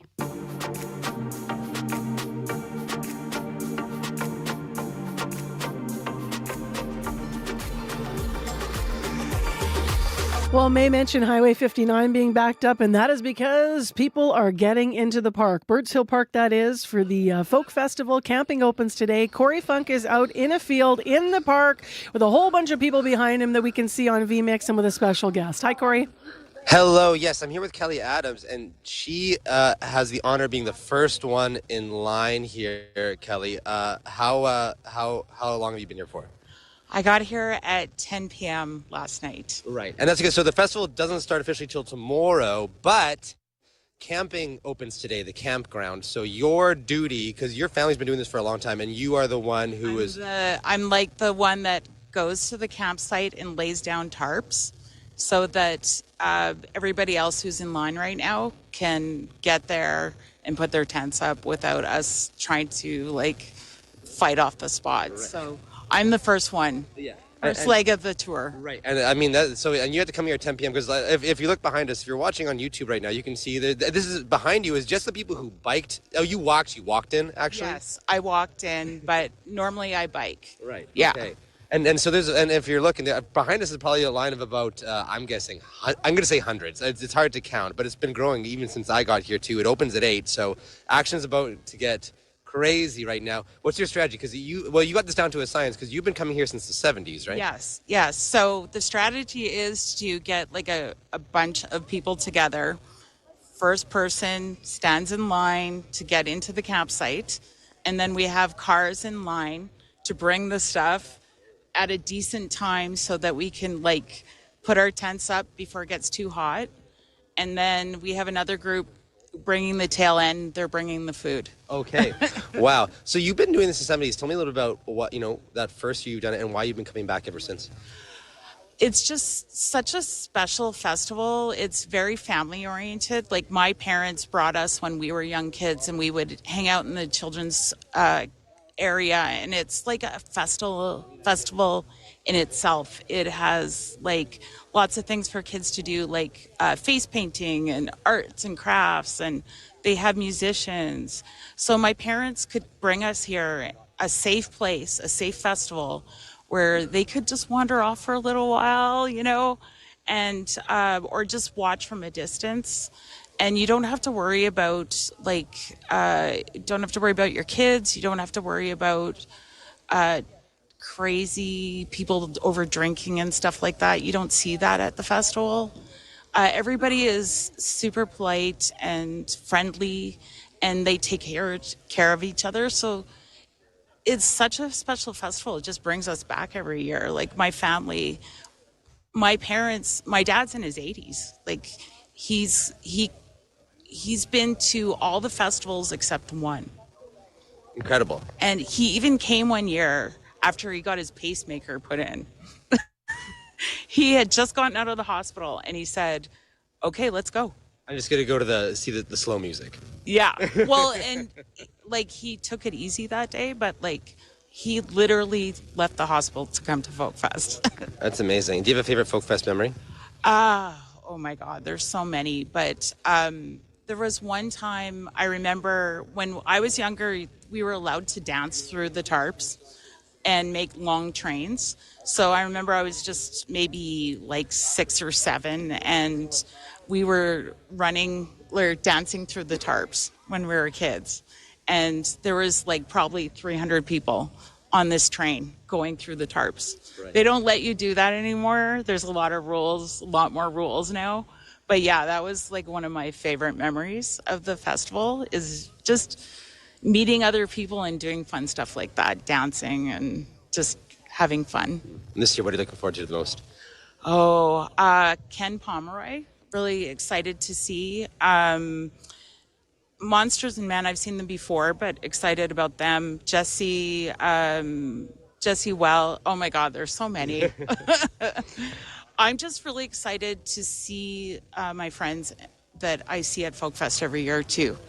That's another thing. People come back for there's people that only see each other at the festival. Right. It's a gathering. Right. Well, Kelly, thank you very much. I'm going to let you back in line. I know you're probably really tired as well. Yes. So and gates open to the campground in probably in less than an hour here. So you can see excitement's getting going here, Marcy. Lots of people lying down on their tarps, which they're going to be using as stakeout territory at the campsite and, of course, at main stage down the road. So the energy's starting to pick up a little bit here as we get closer to 8. So I'm going to be sticking around, chat with some folks, and maybe even joining some folks as they get to the campground later on. How are the mosquitoes? You know what? Not bad. I think they were bad overnight, Kelly was saying, for some people. But you were in a... I was in a screened-in tent. Good move. So I was protected, but there were people around me that were like just suffering. Yeah. You could just hear them like smacking the mosquitoes. Yeah, and there's some people like they're looking tired, and they're wearing. I see. So I got in mosquito gear, looking exhausted, passed out on a tarp on the way in here too. So it's wild. But right now, looking good now that the sun's up. All right, thanks, Corey. We'll talk to you in a bit. Yeah, talk to you in a bit. Corey Funk out there with the mosquitoes and the festival goers who are lined up for their camping spots at Folk Fest. A lot of people with those traditions, of course, trying to get the best spots. How will they mark their tarps? What's going to look like? He was in conversation there with the very first person in line. Her family has been going to Folk Fest for years. As she said, it's been a tradition since she was a kid, as it is for many people in this province. Folk Fest camping opens today. Festival opens tomorrow. It's sold out, they say. 15,000 people a day on average go to Folk Fest. They broke records last year. Corey's in line just on Highway 59. You might actually see cars lined up there. It might be a traffic issue. It often is on this day. So just take it easy and note that. And we'll check back in with him to talk to more of those excited folks that are getting ready for their annual summer tradition in Manitoba coming up. So Corey will be on the show in a bit. Well, speaking of things that are returning that people are excited about, if you're looking to get outside over the next few Saturdays in the city of Winnipeg, our next guest says, why don't you come down to Sargent Avenue?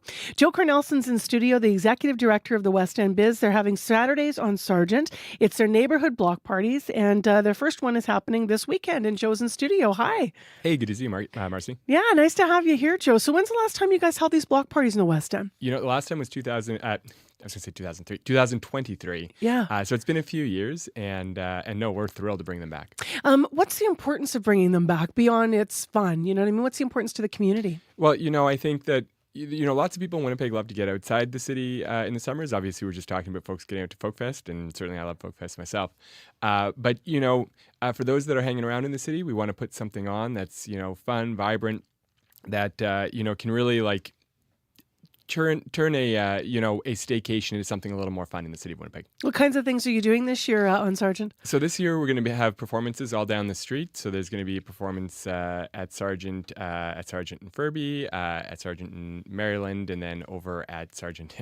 It's all Sargent. Yeah. And Arlington, and then we've got a bike valet that's going to be there for folks that want to visit, cycle up. Obviously summer's a great time to bike, and there's some great bike infrastructure coming up Sherbrooke and Maryland to get to the place. And then we're going to be having face painting, photo booths, a little matcha bar, and then obviously all the businesses along the stretch. Those who know Sargent know it for the little, diners, little cafes, all the ethnic restaurants. It's a very diverse scene on Sargent. I think people, they know that about Sargent, and this is a great way to go and sort of discover it and really get that community feel with the performances and everything else. So you got the musicians at all those different blocks. You're walking around. I think you got balloon arches to make it feel festive. Hopefully they won't blow away. And then the businesses get involved by, is it a passport system or a stamp system, or how do they get directly involved? That's exactly right. Folks can, we'll have passports for people to explore the street, discover different places. They can get their passports stamped. So yeah, it's a great way to, sometimes, you're not sure. You see a business, you see a restaurant, you see a place like Morton's, Prairie Studio Glass. You're not sure if I want to pop in. What would I do? What would I say? Well, the passport's a good way to kind of pop in and do that little intro with the business. Yeah. And if you've never been to Morton Chocolates on Sargent, go there. That's just like a Manitoba thing. You got to see where the stuff is made. It's so great in there. The other thing is, Prairie Stained Glass, same thing. It's a maker, right? There's all these little spots that have been there. Obviously, your street, Sargent, has been in that neighborhood, has been in the news for challenging reasons. It's in the news this morning, actually, but with a positive spin. There's a Winnipeg business owner. He's helping to make the streets in the West End safer. He's walking around. He's trying to sort of be on kind of a safety crew, administer naloxone, wants to take things into his own hands. What's it like for businesses to be looking forward to these block parties again, to inject some of that positivity and safety back in the neighborhood? Yeah, absolutely. We take safety very seriously. We advocate for safety improvements. There's a ton of families that live in the neighborhood. It's a really family-oriented neighborhood. I did a count just the other day. There's about 6,000 students that go to school in the West End, which I think surprises people. So that kind of gives a sense of the family nature there. And we want to bring more families out with this kind of thing. Obviously, having more folks in the neighborhood really helps, create that sense of, community, the sense of safety, and really builds a sense of, builds that sense of safety. How do you encourage people to come to the neighborhood if they are worried about safety? What kinds of things are you going to have to make sure everything's okay? Is it just the numbers and masses always help? Absolutely. And, there's always places to go visit. There's lots of friendly business owners. Certainly we've spoken to police, and police will be on site as well in the area, and our patrols are there. There's always a friendly face to help. It is the West End. There's, more than 30,000 people living in the direct vicinity. So, there's always a community there to support. Are people excited about it in terms of when you talk to the businesses that'll be involved, the performers coming up? What are they telling you about it? Yeah, absolutely. It's been a few years since the pandemic, but, the small mom and pop shops, they're still working their way back, right? And obviously, there's a lot of economic uncertainty that we're facing, and a lot of that uncertainty is going to hit those businesses with the smallest margins first and hardest, and those are often those small little places that Sargent Avenue has. So I remember my dad, who would have grown up back in the day, Old North Ender, kind of on the Selkirk Avenue strip with all the local businesses and the vibes. He moved to the suburbs and moved back kind of into central Winnipeg, and went for a walk up Sargent. And he called me after and he said, "Marcy, do you know about Sargent?" And I said, "Well, yeah, because I work at CBC right around the corner." And he said, "Well, I hadn't really been, because he'd been away in, North Kildonan most of his life in the burbs." Yeah. And he said it felt to him just like the heydays of Selkirk when he was walking up and down, because he felt everyone was so open, and the little businesses, and such diversity in the neighborhood, and of people, but of products and businesses. And he just loved it. Is that a vibe that matches what you hope people think of when they think of Sargent? Yeah, absolutely. I think that, a lot of times people go to other cities to experience the kinds of things that Sargent Avenue offers. People want that urban feel, that feel of being able to stroll down the street and just see a little surprise, a surprising gem of a business, every 25 feet or so, which is about how long each business is. So, people love that feeling. People want to feel surprised and interested and engaged. And I think Sargent Avenue really does that. I certainly feel that as well. And I felt that since long before working at the West End Biz. Okay, what's the website? Because this is going on. The block parties the 11th, 18th, 25th. If people want more info, or should they go to Facebook? That's right. No, the website, westendbiz.ca. They can just go to the visit tab. And it takes place those days between noon and 3 p.m. Okay, good luck this Saturday. Let me have a look here. Saturday, sunny and a high of 31. So a nice hot day for your street fest. Thank you. Thanks so much, Marcy. A block party, I should say here. Joe Cornelson, Executive Director of the West End Biz. So the block parties are happening on the 11th, 18th, 25th. First one this Saturday. Check out their website for more details. All right, let's get to morning sports. Scott Reguera is in with us. Hello, Scott. Hey, Marcy. So all the quarterfinalists have now been determined at the World Cup, although it took a while before we knew who was going to be there for sure. Yeah, in a stadium so flush with canary yellow-clad fans, Marcy, it looked more like Bogota than Vancouver. Colombia fell to Switzerland in penalty kicks. And in a venue in Atlanta, awash with Argentine azure, Lionel Messi left the Egyptians feeling blue. I was a little down myself, I have to say, since my midday nap coincided exactly with the kickoff of that match, which ended up being one of the most dramatic we've seen in this dramatic-filled tournament. If you missed it, the underdog Egyptians took a 2-0 lead against the defending champs, and with 11 minutes to go, it looked like Messi's World Cup career was done for. But then the tide turned, with Argentina scoring thrice, culminating with Enzo Fernandez's winner in extra time. Egypt's coach, Hossam Hassan, says questionable refereeing played a huge part. We went out with honor, but the result was far from the fair play that FIFA talks about. Today, there was no respect and no fair play. We had a goal disallowed in a strange way, but when our man was pulled inside the penalty area, which rebounded against us as a goal, he did not even bother to go out to the VAR. But the VAR is there to disallow a goal of ours. Perhaps they wanted Messi to stay in the running. Oof, strong words there from Coach Hassan. Although watching the game, which I did do eventually on a replay last night, Hassan has a right to feel aggrieved, Marcy. Early in the match, Egypt had a goal called back for a foul one of their players committed. And yet Argentina's winning goal came after not one but two borderline fouls were committed on the Egyptians. Doesn't help that FIFA is being led by Gianni Infantino, who was quoted earlier in this tournament saying, that was when Capo Verde nearly ended Messi's World Cup run, quote, "Tonight I suffered with Argentina, but I am neutral," end quote. Suffering's not a neutral word. Somebody should tell him that. It's a day off at the World Cup today, but not a day off from World Cup controversy otherwise as well. Right. Dozens of European lawmakers are gathering support to investigate Infantino. It's over his involvement in the decision to permit U.S. striker Folarin Balogun to play despite an earlier red card. FIFA lifted Balogun's suspension for a match on Monday after U.S. President Donald Trump intervened. A group of EU lawmakers have put out a statement calling that decision a disgrace and a perversion of justice. They are now asking national soccer federations around Europe to spur the FIFA Ethics Committee to investigate Infantino. I spoke with senior contributor for CBC Sports, Shireen Ahmed, about the FIFA boss and whether there's credence to Infantino saying that his organization is politically neutral. The reality is that this idea of being apolitical, it's a farce now. And whoever argues that the entire World Cup draw was held with Trump being front and center and Gianni Infantino giving Donald Trump this FIFA Peace Prize. How can you argue that it's apolitical? That argument absolutely doesn't stand anymore. 35 EU lawmakers have so far signed the letter to look into Infantino. All right. Thanks a lot, Scott. You bet. And of course, that epic match at Wimbledon in tennis today. You can read more at cbcsports.ca. Your news from Manitoba is next. This is CBC News. Good morning. I'm Heather Wells in Winnipeg. Beautiful out there. 19 right now. It's going to be gorgeous sunshine with a high of 26. A Winnipeg businessman is working to help make the streets of the West End safer.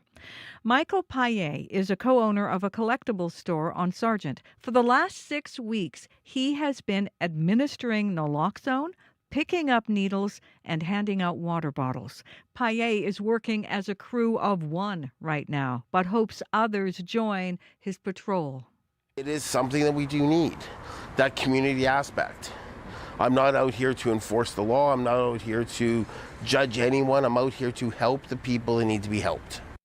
It's not the first time Paillet has worked to curb crime. He has organized conferences for area businesses to discuss how they can work to stop theft, break-ins, and open drug use in the West End.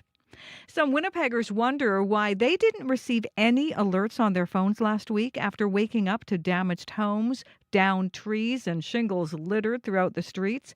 Environment Canada confirms a tornado touched down in White Ridge. John Hanasak is a professor of atmospheric science from the University of Manitoba. He says part of the reason could be outdated software hindering the ability of forecasters to spot coming tornadoes. These are the same algorithms we used for our old radars, and it's it's not sufficient. It's not giving us we're not taking full advantage of our new radars. In 2016, the federal government spent $180 million on 33 new weather radars. Hanasak says the technology used to interpret data coming from those new radars is outdated. The wild, wet weather has sliced profits for many Manitoba strawberry growers. Some aren't opening at all this year. Stonewall's Danielle Boonstra says she's lucky to be open, but she's lost more than half her strawberry crop to excess rain and hail. We've never seen rain like this ever in the 20 years that I've been on this farm. We've never seen rain like this. And you can see in between these rows there's straw, and during the flood the straw was actually floating and it landed on top of all the rows. So we had to pull all the straw off manually. Boonstra says it's particularly difficult since the strawberry season only lasts 3 weeks. This week's storm that hammered Whiteshell Provincial Park caused trees to crash into cottages. Heavy rain and strong winds whipped through Caddy Lake and other campsites near the Ontario border on Monday. The thunderstorm uprooted a number of trees, including one that fell on Stephen Andrews' cottage. The rain was actually horizontal and trees were bending over. So probably the worst storm I've witnessed firsthand here in sort of over 40 years coming out here. Andrew says other tree branches stopped the tree from fully smashing into his home. Now, the head of a national disaster response group says 4 more reconnaissance crews are being sent to the Parkland area to help with flood response there. Veteran-led organization Team Rubicon Canada is being mobilized as part of Public Safety Canada's workforce program. The group has had a liaison officer in Dauphin for nearly a week. Now, 4 more teams are being deployed to figure out where help is most needed. Team Rubicon CEO Misha Kaplan understands concerns of frustrated communities. It's very difficult to deploy people to the ground when we don't know exactly what we're going to be doing, when we don't know the equipment that we're going to be needing. So there are a number of those considerations that have to happen. And because there are multiple stakeholders involved here, it does unfortunately add some extra layers. We are doing everything we can to get out there as quickly as possible. Kaplan says once crews have completed initial assessments, they'll be able to clean out basements, clear roads, and remove trees. Ottawa is extending permits for 2,700 foreign-born workers in Manitoba that would have otherwise expired in the new year. The federal government's extending the permits to the end of 2027 so Manitoba can process a backlog of applications through the provincial nominee program. Bram Strain is CEO at the Business Council of Manitoba. He says Ottawa also needs to restore Manitoba's nominee program cap, which is thousands lower than it was in 2023. It's a good first step. The work extensions are there. However, they're currently saying you have to deal with them within your allotment of nominees, which is why we still need to increase that number of nominees. Manitoba's immigration minister says the proposed extension is the result of months of her office pushing for an extension. A camp that has been running for decades in Western Manitoba is cancelling this year's summer plans because of all the flooding. The Wellman Lake United Church Camp was scheduled to start Saturday and run until mid-August, but access to the venue in the Duck Mountain Provincial Park is limited. The area is closed at least until late July. Board member Brianna Howe says safety concerns, including how to get people out in case of an emergency, forced the cancellation. It's very disappointing. It's upsetting. We've had a hard time coming back after COVID, and this year really felt like it was going to be a really, really good year. It's the camp's 70th anniversary. Around 70 campers between 4 and 14 had already registered for the camp. You can find the latest news updated throughout your day at cbc.ca/Manitoba. All right, thanks, Heather. Thank you. Well, we have a brighter story about some happy campers coming up. We'll take you out to Corey Funk in a moment, who might have a live band standing by from the Folk Fest lineup where campers are getting ready to get into the park or setting up tarps as well. I think Corey's actually through the gates here. Let's get to Abby first about the weather. It looks beautiful today. Yeah, it's beautiful across the southern region. The only issues we have is in the north, where we have our smoke impacting the air quality, hence the warnings we have there. But for the south, it's beautiful. We're seeing temperatures already like close to 20 degrees in most of the regions. And for the northern part of the province, we're seeing between 6 and 15 degrees. And of course, highs also into the 25s and the 26. So expect a beautiful day in the southern part of the province with lots of sunshine, and that air quality warning will still be in place still most likely for the rest of the week up north due to the smoke. But Winnipeg, we are close to 20 degrees at this time, and it's going to be sunny today. All right, thanks, Abby. Thank you. Let's get to the morning commute with May McKillop. We're hearing a lot about Lagimodiere today, that's for sure. Multiple lane closures northbound and southbound on Lagimodiere at Grassy Boulevard are closed. That's until July 18th, so expect delays in the area. And as you head north on Highway 59 towards Birds Hill Park, things are for sure to be backed up today. Just a reminder to stay off the side of the shoulder if you can, and give me a call about anything getting in the way of your commute. 788-3093. All right, thanks very much, May. You're welcome. Well, next on the show, if you are heading up Highway 59 around Birds Hill Park, you might already hear the music like this, live right now, streaming through the air. CBC's Corey Funk has been in with campers who are just through the gates getting their spots. And who's singing behind you, Corey? So behind me here is the Wandering Minstrels here. They're a band named Stellar. And the lead singer here is actually with me now. Her name is Sophie George. She's here to entertain the campers this morning. Absolutely. Hi. So so you guys are Wandering Minstrels this year. So what does that all entail? So we will be wandering around the festival, playing music and singing with anybody who wants to join in. It's so much fun. We've done it for the past 3 years, and we love it. Okay. And you know what's cool about your story is that you guys have a history here at the festival, right? So you guys actually started in the Young Performers Program. And tell us a little bit about that and what it's meant for your musical careers and how it's actually helped you guys get to where you are now. Absolutely, yeah. We started as the Young Performers Program, and we had a mentor, Chris Ulrich, and he's become a really close friend of ours. He's helped us produce a song, recorded it with us. It really kind of helped us dive into the music industry and make as many connections as we could. It was amazing. Mm-hmm. Mm-hmm. And this festival itself, what does it come to mean to you guys over the years as musicians and just as lovers of music? It's the best. We look forward to it all year. We love the community. We love singing songs with everybody, and it's just, we look forward to it all year. It's the best time ever. So as Wandering Minstrels, like what is it all going to look like for the next 4 days for you guys? Just literally wandering and minstreling? Yes, it'll be busy. We'll be all around the festival sites. We have about 4 to 5 sets a day. So we'll just be walking around, playing songs and laughing and singing with people. Oh, that's awesome. And what do you love about it? Just, being able to be out and about playing music to folks? Well, it's different when you're on stage versus when you're right next to somebody and they can join in with you. So we really like the community aspect of it. That's awesome. Yeah. Well, thank you very much, Sophie. So if you're here at Folk Fest, make sure to stop and say hi, cheer on Stellar, the Wandering Minstrels, while you're here. And also, we also happen to have here a little surprise guest. Well, not totally surprised that she's here, of course. It's Valerie Shantz. She's the executive director here at Folk Fest. Hey, good morning. Good morning. So I got to start with, I guess, the most kind of newsy part of this is that this is the first year it's sold out before opening day. When that happened, tell me a little bit about what the vibe was like in the office. Pure excitement. It did happen at night, and so there was a lot of action on Teams, with exclamation parts and party signs. We're so excited. I mean, it's a big landmark for us to sell in advance of the festival, and it just means that we know we're going to have tens of thousands of friends here with us this weekend. So what does that look like in terms of attendance of what you expect for people coming up here?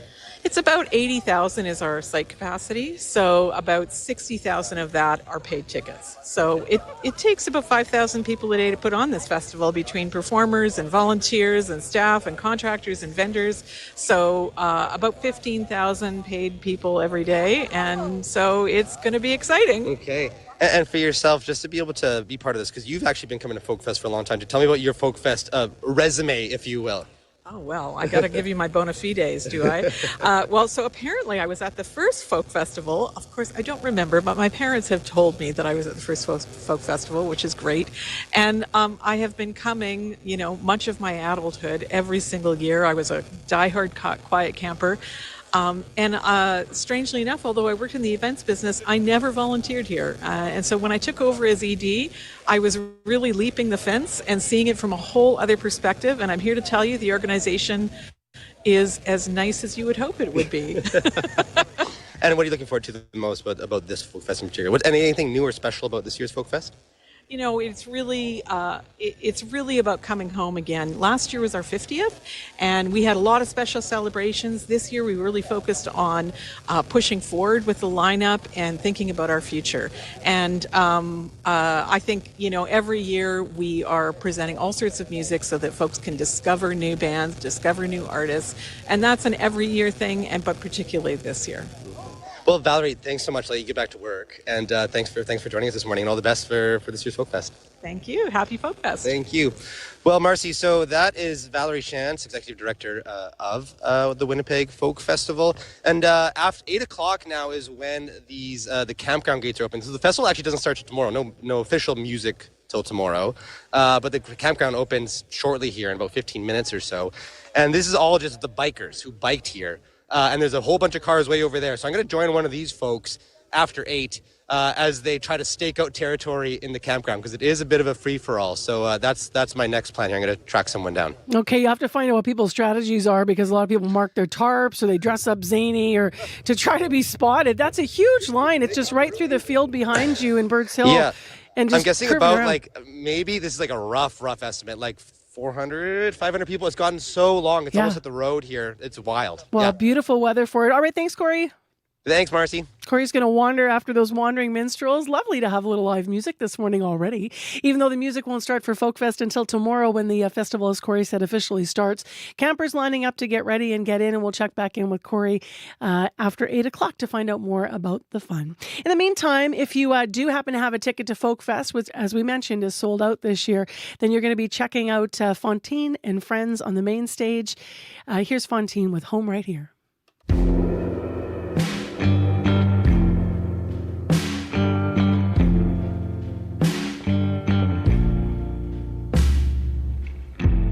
Running down to the well, through the forests and the fields, with my cousins at my heels.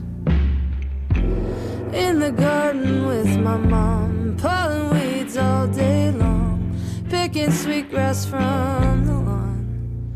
I wonder when I will be back again. I feel at home right here. I wonder when I will be back again. I feel at home right here. Rainbow prisms down the hall, sparkles from a disco ball, soulmates written on the wall. Walking down Main with you, sipping coffee with a view, watch the people passing through. I wonder when I will be back again. I feel at home right here. I wonder when I will be back again. I feel at home right here. At home right here. At home right here. Spinning records all night long in Jimmy's place behind the house. Someone's passed out on the couch. Lights of yellow, red, and blue, sitting talking in the booth. I love coming home to you, to you. I wonder when I will be back again. I feel at home right here. I wonder when I will be back again. I feel at home right here.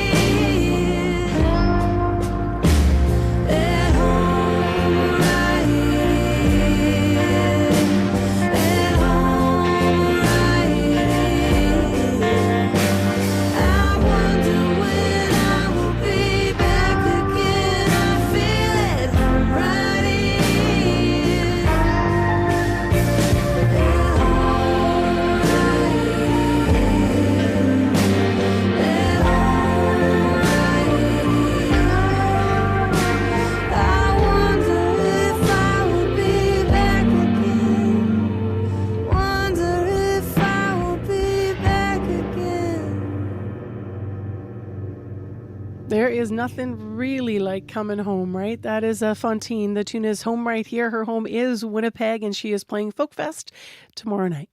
You know the voices that tell the story of our province. Now you can take them anywhere.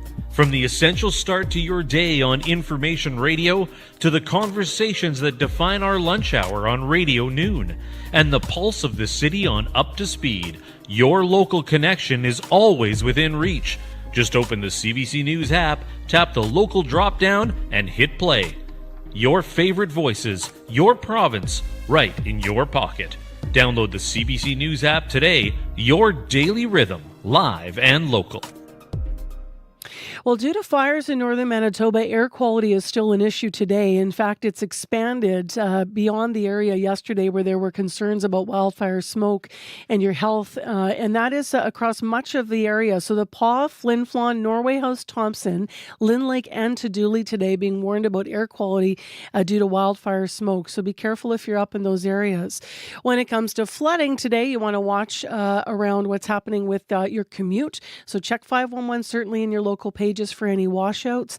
And you have a nice dry day at least today to deal with some of the flooding issues there in western Manitoba. It looks like Brandon is going to be a high of 25 with sunshine. Here in Winnipeg, also a nice start to your Wednesday morning, a high of 26. Lots of sun downtown, and it is already 19 degrees. Well, coming up after 8 o'clock on the show, a Manitoba mother says their kid became sick after swimming at Birds Hill Park Beach. I have never seen that much goose poop at the beach. And later that night, my little one, my 10-year-old, started not feeling well, and then he started throwing up the next day. Now, she is not the only parent concerned. We're going to hear what the province has had to say in response about E. coli levels in the lake. And then we're going to talk after 8 to a microbiologist just to widen out this story about how to stay safe when swimming in any Manitoba waters this summer. So that story is coming up for you after 8. Just a reminder that we're running out of time for our contest. By Friday, we are going to be announcing who is going to be off to the Salamander Summer Music Festival in Brandon. It's coming up midsummer, and of course, people in Westman could use a break. So why not head out to Rideau Park July 17th to 19th for the festival? We have a pair of weekend passes up for grabs, and we are asking you to enter to win by telling us your musical memory. And it could be a memory of anything, a summer festival or otherwise. So what's your musical memory, Manitoba? Let us know. Most of us have something in mind when we say that. So tell us about it, 788-3205 or win at cbc.ca. We will choose from your stories at random and award the passes at the end of the week. Well, up next on CBC, let's turn our attention to what's happening federally. As you've been hearing in the news today, Canada's Minister of Artificial Intelligence and Digital Innovation, Evan Solomon, is in Winnipeg. 6 Manitoba organizations are getting $10.2 million of federal funding for developing and using AI in our province. They're Manitoba Construction Sector Council, Arrival Limited, Construction Clock Inc., Expense Point, Mode 40 Limited, and TAVE Inc. Minister Evan Solomon joins us now to talk about this on the heels of the Fed's newly announced AI for All federal strategy. Good morning. Good morning. Great to be here. Thanks for being here. So can we start with a specific example, Minister, of how one of our local Manitoba organizations might use this funding? Yeah, absolutely. Look, we were super glad that Prairie's Can funded these 6 great companies. There's so much innovation going on here in Manitoba, and so many companies starting. And a lot of these companies, we want to keep the jobs here. We want to keep the IP here and the intellectual property here. And we want to keep growing from places like Winnipeg, like Manitoba. And let me just give you an example of TAVE. TAVE is a really cool company. So TAVE starts, and I spoke to the founder. They have an idea that they can help restaurants and bars increase revenue, and especially around the time of the pandemic when things were difficult, when they were starting out, and they can replace the ads that are being on those TVs with local ads that the restaurant and the clientele really want to see. Other places around the city, things that the restaurant or the bar thinks would be better suited for their audience. Okay. And this technology has really helped restaurants and bars, really helped local communities, and they have grown like wildfire. So this is a company here in Winnipeg, headquartered here in Winnipeg. They're growing, they're employing lots of people. They have sold this tech around the world now, across the US and Canada. They are growing really quickly. And this is one of those examples where innovation can happen anywhere. It's happening here. And that's really what we're trying to support. And I'm just interjecting here. So that's $5 million is Tave's part of the pie here, as you're talking about how they might use it. You actually made a very specific number in your announcement. You said the funding is going to support the creation of more than 170 jobs. How did you get to that number? So whenever any of these companies apply for funding, they have to say where the funding is being used, what specific program. So for example, they apply through the Regional Development Agency. I'm a minister of a regional development agency as well, Federal Economic Development for Southern Ontario. I just want folks to know that when businesses apply, they have to fill, their application is quite rigorous. They have to tell us what exactly they're using the money for, what's the program, how it will benefit the company, and how many jobs it will create. Okay. And then there's a vetting process. And so when we looked at the numbers, this is 171 jobs over these 6 companies based on how many jobs they will be created based on what they're getting from, and by the way, from Prairie's Can. Some of these, by the way, I just want people to know, these are not just grants. These are repayable loans at very favorable terms, like zero interest repayable loans often as well. So these are ways to support businesses that are growing and staying right here in Manitoba. So I want to get to a bigger picture question with you, Minister, while we have you. We have just a 30-second clip to play you. So there was a petition, as you likely know, against a massive AI data center planned for south of Winnipeg around Ildishane, more than 13,000 signatures against this. Ultimately, Premier Wab Kinew said no to it being built. Here's what he said. I would say environment. Some of the other, like if you look at the regulation under this part of the Hydro Act, it's not only the environment, it's also impact on rural communities. We got to be mindful of the unique way of life and like the benefits that rural Manitobans want to keep. Then we look at the economic side as well. And while there would be a lot of economic activity during the construction phase, once a hyperscale data center is running, you're not going to see much economic benefit. In fact, most of the economic benefit probably leaves the province. The data centers that we're going to do are way smaller than any of the stuff that's making news. Have you spoken with the Premier about the future of data centers in Manitoba that might meet our regional needs? Well, first of all, I had a great meeting with my counterpart, Mike Morose, Minister Morose, yesterday. We spent a long time talking about data centers. As the Premier said, and as Mike Morose said, they are not against building the infrastructure, the data centers. They just want to build it right. They want to make sure it benefits the community. When we, the federal government, are partnering to build infrastructure like a data center, and we've done a partnership that with TELUS, for example, in BC, we make sure that we have 7 criteria. Sustainability is one of them. Water uses. So the one that we are partnered on is called closed loop water. So it uses water twice and minimal use of water. It recirculates the water. The heat generated will heat 150,000 homes, and it's green power. And then there's a commitment to create jobs locally. So you've got to do this right.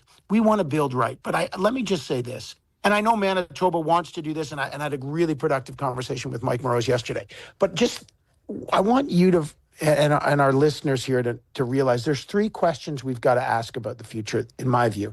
If we don't build the infrastructure, and we have to build it transparent and right and beneficial to local communities, but if we don't build it here, we have to rent it from someone else. And if we don't innovate here and invest in the companies that are innovating, we have to buy that innovation from someone else. And if we don't make the rules here, we have to follow someone else's. That's why we're investing in these Manitoba companies. And that's why we got to build the infrastructure right here. Let me interject and just ask you, while you're talking about as we grow this, you're likely aware that the Angus Reid Institute recently had some data out. They said 2/3 of Canadians say your government must heavily regulate AI, even at the cost of slowing the development that you're talking about being integral to growing things in the country. A lot of the concerns comes from people who are worried they're going to lose their jobs. What is in the AI for all strategy to make sure that doesn't happen, or to make sure that workers that are worried about that will be trained up to be part of the future and not left behind? Yeah, so first of all, they're real concerns. People are concerned about their job, their privacy, their personal information. So there's lots of trust issues when it comes to AI. So our national strategy, AI for All, has 3 pillars: trust, opportunity, and sovereign control. And we believe that, technology moves at the speed of innovation, but people will move at the speed of trust.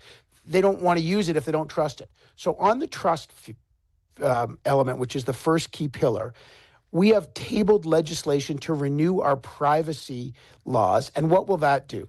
That, for example, will allow people to give them the right to deletion. So when deep fakes come, those AI synthetic images that trick you, if someone is impersonating you, you will have the right to demand that gets taken down. And we will have a mechanism to, for the first time ever, we have a regulator that will enforce that with penalties. Okay, so that's new, because we already have the right to take it down. There's free groups in the country that will take it down. That's actually the name of one of the groups. Right, but this is the right to deletion will become law. This is a bill. Yeah. And the regulator is new as well. Yes. The regulator's new. You won't be able to use your personal information to price gouge on surveillance pricing. Children's information will be protected. So there's lots of protection of privacy. And this comes also along with our restricting social media use under 16 that you know about, and the AI chatbots. And let me just quickly say on the...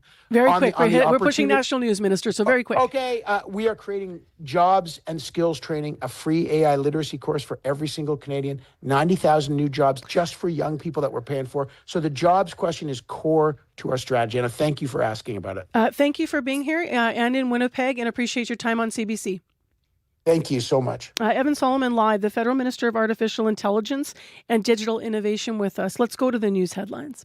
Well, Winnipeg businessman is working to help make the streets of the West End safer. Michael Payet is a co-owner of a collectible store on Sargent, and for the past 6 weeks, he's been administering naloxone, picking up needles, handing out water, and he's working as a crew of one, but hopes others join his patrol efforts to curb crime and open drug use.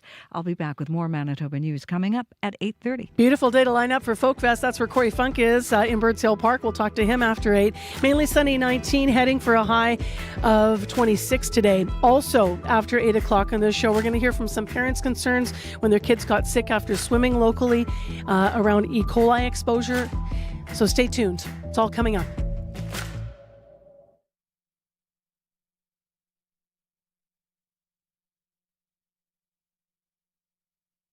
Jill Deacon sitting in for Tom Power. Andre Sills has 2 huge roles at this year's Stratford Festival, Shakespeare's Oberon and Othello. He'll talk about the Othello controversy and tell you how rugby has prepared him to play 2 Shakespeare leads at the same time.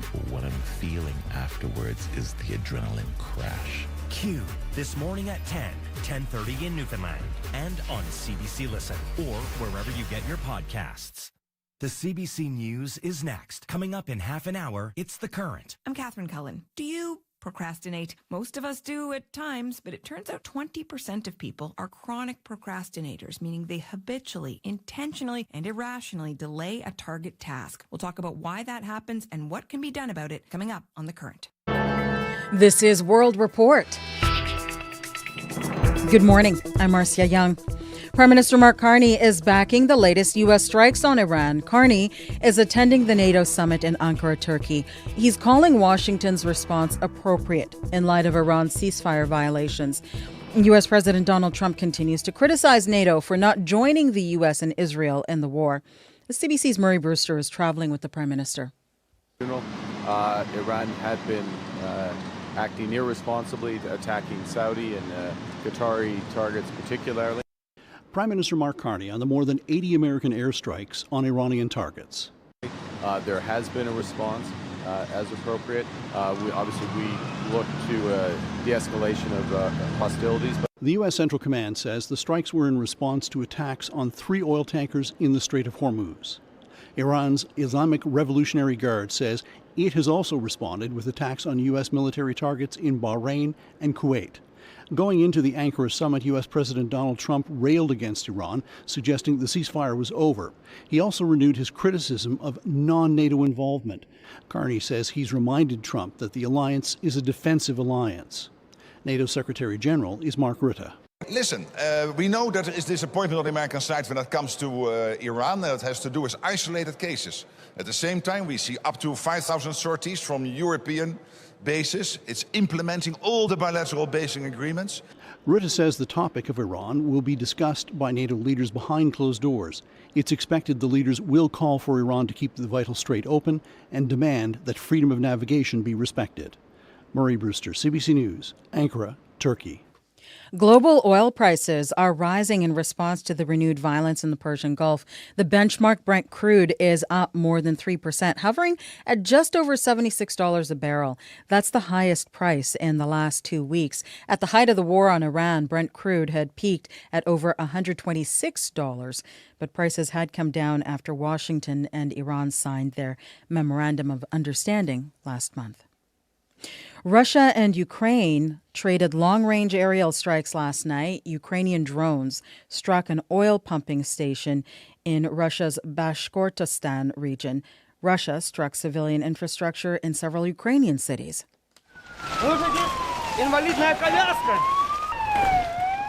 Emergency workers rush into a damaged apartment building in the eastern city of Kharkiv. Russian strikes there killed 2 people, according to the city's mayor. The capital, Kyiv, was also targeted. Ukraine's military says most of the 169 drones were intercepted, but 5 ballistic missiles were not. Russian forces are exploiting a shortage of Ukrainian Patriot air defense interceptors.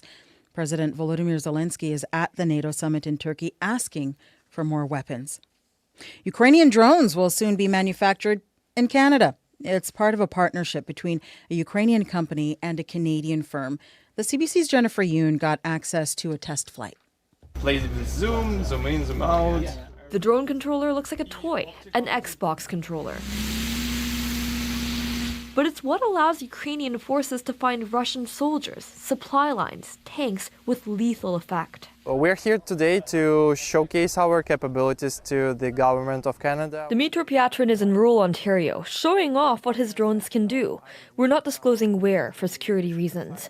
Piatrin's company, Airlogics, has just signed an agreement with a Canadian company. Soon, some of their reconnaissance drones will be made here in Canada. Because our production capacities are limited in Ukraine, and obviously the demand is higher. That's why we see the only way to cope with this problem is by bringing our technologies to our partners. Kath Inson runs Sentinel R&D, the Canadian half of the partnership. She's hoping to be able to expand the drone production in Canada the way Russia has been able to for their war effort. The Russians have very, very effectively scaled their manufacturing. They have babushkas and teenagers that make their drones in factories. Ukrainian Ministry of Defense official Alexei Antoniuk calls the agreement with Sentinel a win-win. Now you're building Ukrainian drones for Ukraine, but tomorrow you're building Ukrainian drones for yourself. And we want to support our partners in this endeavor. Inson says the company will build the drones and deliver them to Ukraine in about 15 months. Jennifer Yoon, CBC News, Toronto. A U.S. investigation into Indian-based gangs operating in Canada has led to new charges. They include drug trafficking, kidnapping, and murder for hire. Search warrants have been executed in Canada, the U.S., and Europe.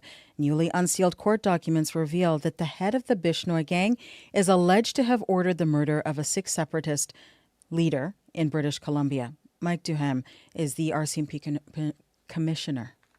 All these individuals played a significant leadership role in directing criminal activities impacting multiple countries. Hardeep Singh Nijjar was shot and killed in Surrey in 2023.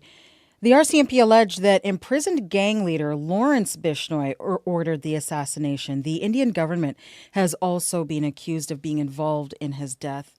Gurpatwant Singh Panu is an American Sikh political activist and lawyer.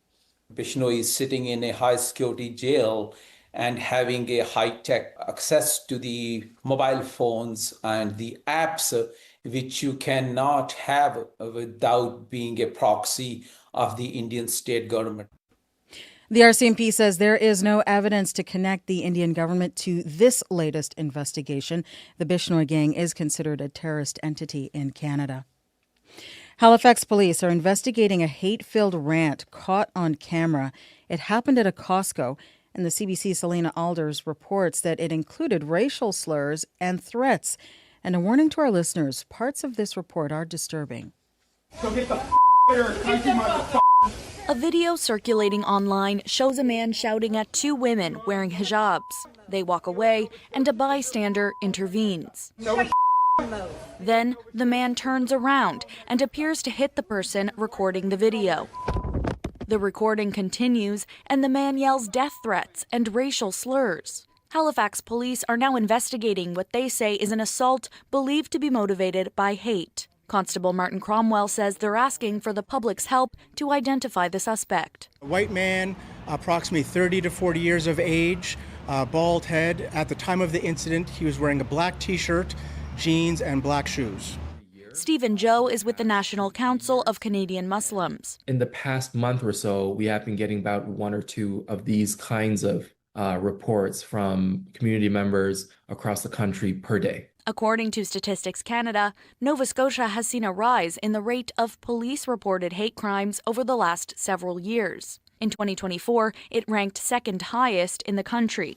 But for Imam Mahmoud Omar, these incidents do not reflect the country he knows and loves. We're all Canadian here, Muslims, Jewish, Christianity, Buddhism, everyone. We live in harmony here. So again, do not let anyone divide us here. While police continue to investigate, he's inviting everyone to visit his mosque and learn about Islam.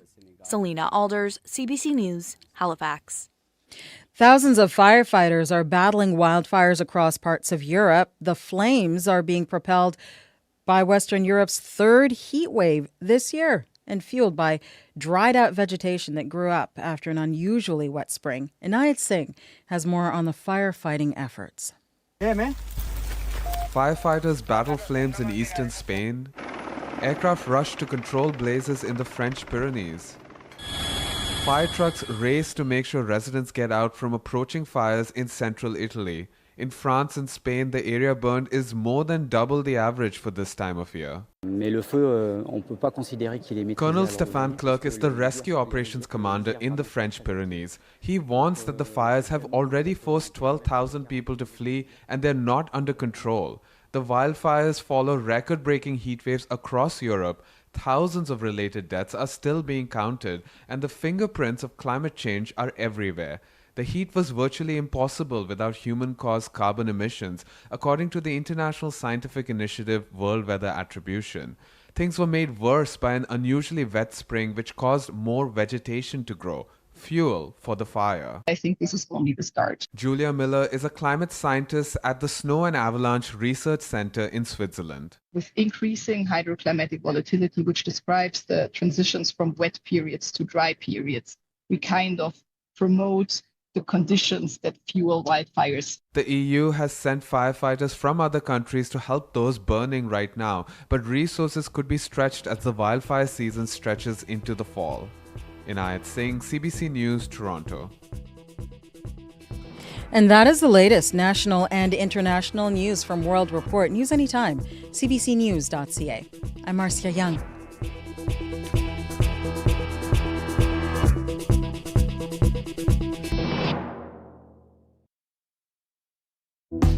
Good morning, Manitoba. I'm Marcy Marcusa. What a beautiful day we've got on our hands. Thanks for joining us on this Wednesday and making us part of your July 8th start. It's 19 in Winnipeg with lots of sun. You're on CBC 89.3 FM, 990 AM on the app or on YouTube. Well, this half hour on the program, we're going to hear what some parents have had to say after their kids became sick with diarrhea and vomiting after they went swimming locally in Birds Hill Provincial Park. We're also going to hear overall how you can stay safe while swimming at Manitoba beaches this summer. So we'll find out more about that story. On a completely different note, Corey Funk is in Birds Hill Park this morning. So far, he's brought us stories of campers who are getting ready to camp out. He's brought us some live music with some wandering minstrels. They're all trying to get in the gates to get ready for Folk Fest, which kicks off tomorrow. It is sold out. We're going to bring some of the fun to you live on the radio this half hour on the show. So stay tuned. Let's go to Heather Wells right now with details on other stories. Good morning. Well, weather researchers say cuts to a federal research group are hindering the ability of forecasters to spot tornadoes, like the one that hit White Ridge last week without warning. Despite a $180 million investment in new radar tech from the federal government, John Hanasak at the University of Manitoba says the ability of forecasters to spot those tornadoes is being hindered by that outdated software and algorithms. The head of a national disaster response group, Team Rubicon, says 4 more reconnaissance crews are being sent to the Parkland region to help with flood response. They have had a liaison officer in Dauphin for almost a week now, and now the 4 other teams are being deployed to figure out where help is most needed. I'll be back with more Manitoba News at 8:30. All right, thanks, Heather. Thank you. So I mentioned how beautiful it's going to be. Abby has the details in your forecast. Yes, it's going to be a beautiful sunny one for the southern parts of the province. We're seeing temperatures climb close to 27 degrees in most of the regions today. Winnipeg, we are already in the mark of the 20s, and for other regions, we will see highs of 25, 26, and 27s across board today. But in the northern part, we still have that yellow air quality warning in effect due to the wildfire smoke impacting the area. So take it easy if you're spending time outside today. All right, thanks. Let's get to a quick traffic note with May McKillop. Here in Winnipeg at Pembina and Marion, there's a stopped semi on the northbound curb lane. It's blocked, so you're going to want to avoid the area. 204-788-3093 for anything else. All right, thanks very much, May.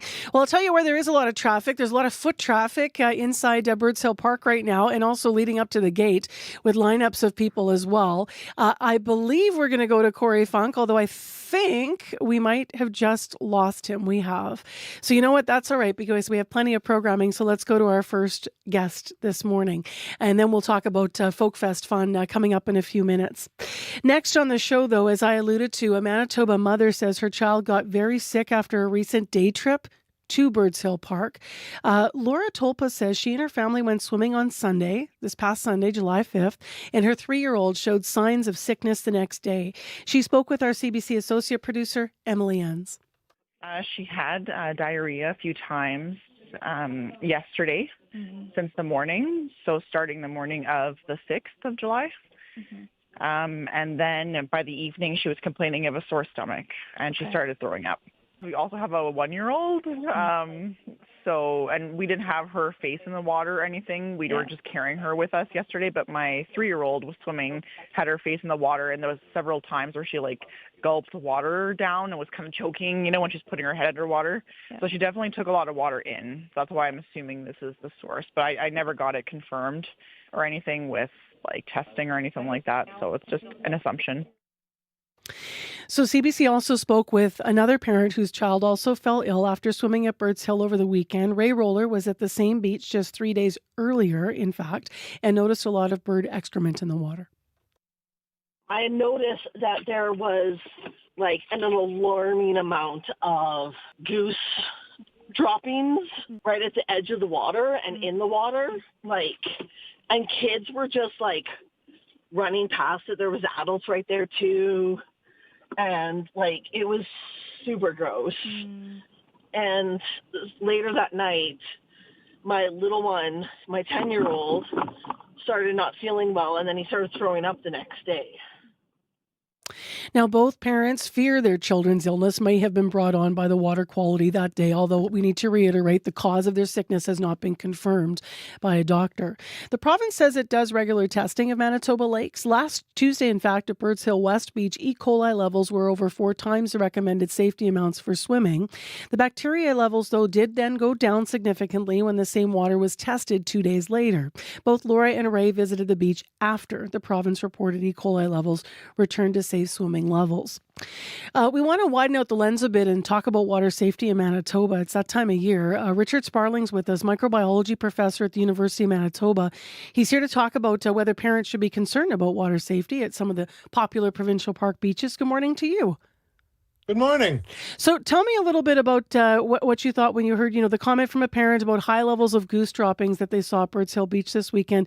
Is that in itself concern for a prospective swimmer? High levels of goose droppings near water is definitely a potential issue. Does it mean that there was automatically a high level of E. coli? Who knows? Mm-hmm. It's of concerning. I mean, at the University of Manitoba, we have a lot of geese around in the spring, lots of droppings. There doesn't seem to be any concern about transmission of diseases directly from the geese in the terrestrial environment, but there might be more, especially with the high rains washing things in. Got it. I'm just going to get you, Professor, to back up just a little bit from your camera. We had the shot change, and then I lost part of your face there. Now I can see you. Okay. What are the symptoms in the first place of an E. coli related illness? For most gastric illnesses caused by either bacteria or viruses, there will be a delay of 1 to 4 days between the point of ingestion of something and the actual symptoms, which makes it even harder to pinpoint what was the source. But there, you will have diarrhea, you will have tummy aches, you will have potential for vomiting. Remember, when we talk about E. coli in water, E. coli is measured as the easiest organism that can come from fecal origin to measure. So it's not necessarily an E. coli infection, but when you measure water quality using E. coli, what it's telling you is that there is fecal contamination from humans or a mammal. Okay. Or a goose. I want to ask you something specific about Birds Hill Beach, though you're not weighing in. I understand the cause of this. We don't know the cause of the sicknesses, but I do want to ask you about the nature of a place where it's like a man-made lake, right? It's not a naturally occurring body of water. When you look at bodies of water across Manitoba, are you safer in something that is a naturally occurring body of water because maybe the current would be higher, or are you more at risk if you're in any of a man-made lake? I'm just curious about how E. coli behaves in different types of bodies of water. Okay. Running water may be a bit different, but a lake is a lake. We have the same number of warnings of fecal contamination in Lake Winnipeg as we do for, let's say, Saint-Malo or for Birds Hill Beach. So it has to do with warm sand, warm, moist sand. It has to do with rain, and there's been a lot of rain this year, so the sand is very moist. And when you have bacteria multiplying in warm sand, you can get spikes of contamination if there's wind or waves or things like that. That's so interesting because I would have thought, and I mean, that's why I'm not the expert. Obviously, I would have thought that the rain might somehow wash it away and cleanse things. But you're talking about the wind bringing contaminants offshore, potentially off of the sand and moving it into the lakes, into our bodies of water. That's right. And that's why it's so quick in spiking and dropping. And when they measure and they don't find a large number of coliforms or E. coli, it is because they have measured and it's few. But you have to remember one thing. When we talk about minima or maxima 200 cells per 100 ml, there's a slightly higher probability of infection at the levels of over 200, but it's not zero when you go down. Okay. So you're still at risk, even if you're at those lower levels. People can, by the way, look at the provincial websites for those numbers that we're talking about before they go out if you have concerns. Also explains why maybe the initial testing last Tuesday, they changed so quickly at Birds Hill Beach. 2 days later, you've explained potentially why. What else beyond E. coli, like other viruses, could be in lake water that might get a person sick? There are viruses. E. coli is not a virus. There are other bacteria that come from from feces, like salmonella and others that can make you sick. Like I said, E. coli is just an indicator. There are viruses. Now, viruses don't grow in the water, but there's norovirus. There are other viruses. They don't multiply in the water, but they are associated with high crowds. So if you have a lot of people at a beach and one or two people are infected, the viruses could spread amongst the people on the beach, but they can also be shed in the water and people can catch them from the water as well. Norovirus is a good example of that. What can people, as a last question, do to minimize the likelihood of getting sick, when swimming anywhere in Manitoba lakes or bodies of water? Like, what's your advice to parents who, or anyone who might be concerned? It's very tough. Don't drink the water. Don't play in wet sand. The kids is basically saying, don't let the kids near water, which is awful to say.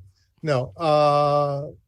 Obviously, if you see geese poop, or lots of seagulls, don't go in. But dry days are better than right after a storm.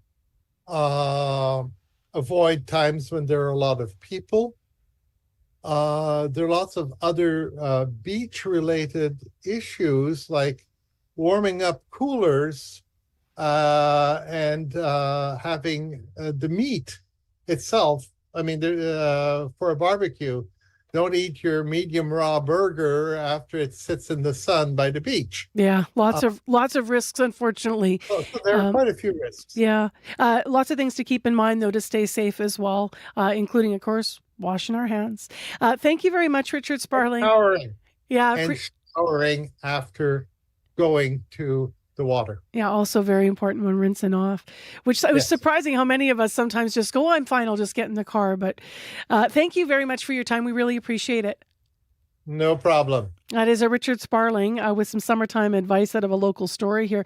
Microbiology professor over at the University of Manitoba. Now, when asked for information about the water quality at Birds Hill, a provincial spokesperson said, quote, Manitoba routinely monitors and posts test results from 57 public beaches popular for swimming across the province, including at Birds Hill Provincial Park. On occasion, E. coli numbers are found to exceed Manitoba's recreational water quality objectives. When this occurs, the public is advised through beach signage, so look for the signs if they're there, to take precautions and reduce the risk of illness. All water users are reminded E. coli may be naturally present in water bodies and beach sand, and it's important to avoid swallowing lake or river water, as we just said, washing hands before handling or consuming food, as we just heard, and avoid swimming with an open cut or wound or if you are experiencing illness, end quote. So that's just some advice from the province. You can go online to find those E. coli numbers at the provincial website.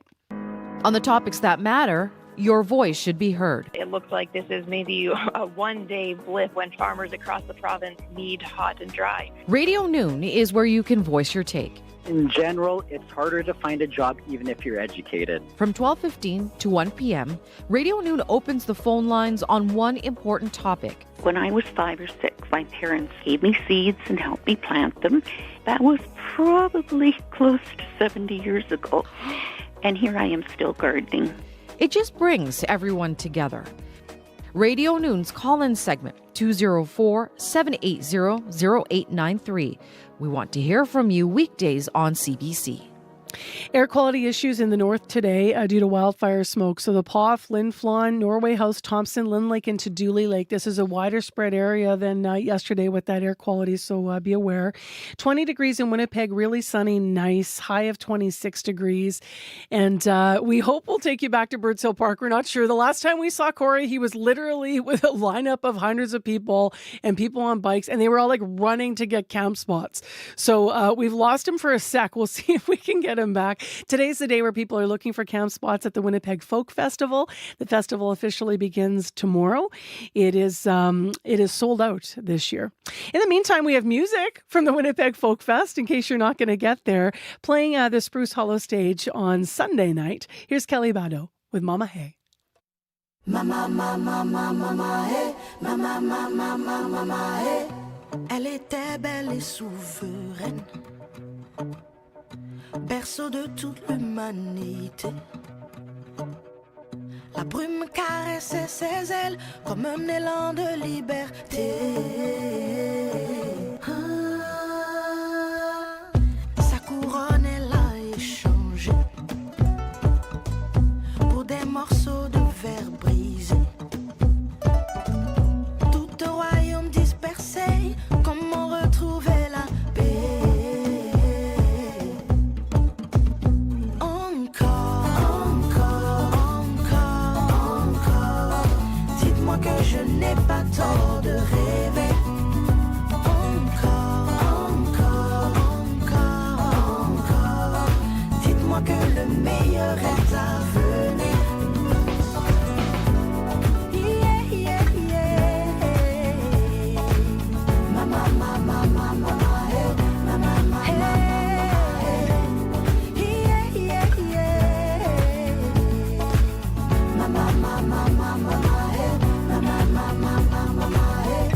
Elle a cru en toutes les promesses, vaines et pleines d'avidité. Les façons de faire des hommes d'hier seront bientôt dépassées. Il n'est pas interdit d'espérer. Sur cette terre, rien n'est éternel. Là où finira par tourner pour qu'elle retrouve sa lumière.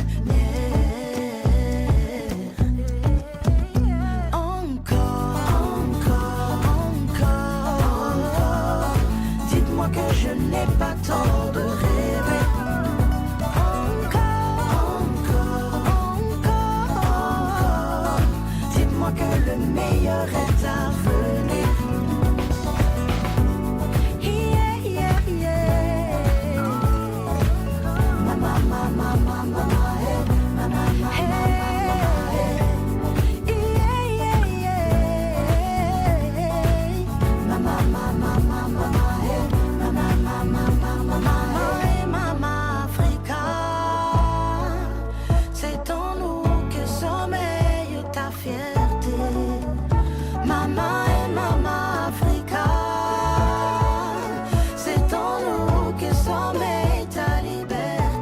That is Kelly Batto from Manitoba. She is a celebrated artist in all kinds of rights. She's just fantastic. I love her voice, it's like butter. That's Mama Hay. She's performing at the Folk Festival this weekend. Let's get into what's going on Radio Noon in the call-in. Hello, Marjorie Dowhouse. Hello, Marcy. Let me turn on my microphone there. I got a little bit carried away by Kelly Batto because she's lovely, fabulous. Right? I know. You had Corey out there at Birds Hill Park. Folk Fest. Well, guess what? We're going to talk about something else that might be on people's minds at Folk Fest.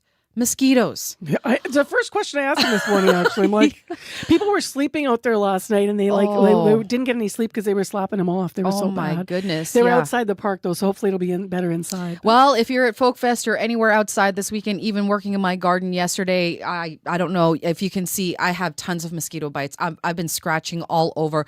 So we're going to have our mosquito expert, Brian Cassoni, on from Brandon University. Let's talk mosquitoes. We want to know, how bad is it where you are? How are you keeping these bloodsuckers at bay? Give us a call, share your comments, your stories coming up on Radio Noon. All right, we'll all share in the misery. Yes. Thanks, Marge. Thanks, Marcy. So that's the Manitoba-wide call-in. Starts at 12:15 right here on 89.3 FM. Big thanks to associate producers Emily Enns, Chloe Friesen, and Kaylin Monkman, as well from our news department, Joni Nicolo, Darren Bernhardt, and Heather Wells. Our live team, Darren Marash, May McKillop, Corey Funk, and Abby Adiemi, and producers Nellie Gonzalez and Leif Larson for the show today. One last look at our news. It's 8:30. This is CBC News. Good morning. I'm Heather Wells in Winnipeg. At 8:30, a perfect summer day on the way. We're at 20 degrees in the sun right now. We're headed to 26 this afternoon. The co-owner of a West End collectibles store is hitting the streets to help people and reduce crime in the area. Michael Paillet has been walking in and around Sargent Avenue, picking up needles, providing resource information, and handing out water bottles. He says more grassroots support is needed in the area. Paillet calls his project Sargent Street Watch. I saw a problem and I came up with a solution. Is it the right solution? I don't know. I just know it works for me. And it seems to be working for the community here.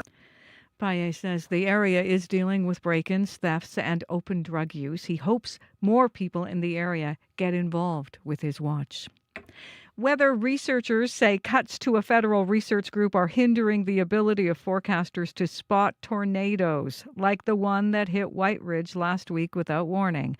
Despite a $180 million investment in new radar tech from the federal government, John Hanasek, a professor of atmospheric science at the University of Manitoba, says the ability of forecasters to spot tornadoes is hindered by outdated software and algorithms. It's not the quality of the forecaster, it's the quality of the radar product that they're trying to use to put out the warnings. Hanasek says the research group disbanded by the government would have been integral to updating and replacing the old software necessary to match up with the technology of the new weather radars. The federal government says it plans to maintain its current radar network. It is a bittersweet harvest for a strawberry grower near Stonewall. Danielle Boonstra says in some ways she's lucky because other strawberry growers were completely washed out by rain. She is open but has suffered significant crop loss. It's about 55 pounds of berries per acre that we get, and we've for sure lost 12 acres that we haven't even touched. In our farm, we think it's about 60% of our farm that's been affected and that has wrecked for the season. And the season's so short, it only lasts for 3 weeks. Boonstra says at one point the straw between the berry rows floated on top of the plants. Her crew had to manually pull off all that straw. Boonstra says she's never seen so much rain in the 20 years she's farmed there. Well, this week's storm that hammered Whiteshell Provincial Park caused trees to crash into cottages. Heavy rain and strong winds whipped through Caddy Lake and other campsites near the Ontario border on Monday. The thunderstorm uprooted a number of trees, including one that fell on Stephen Andrews' cottage. The rain was actually horizontal and trees were bending over. So probably the worst storm I've witnessed firsthand here in sort of over 40 years coming out here.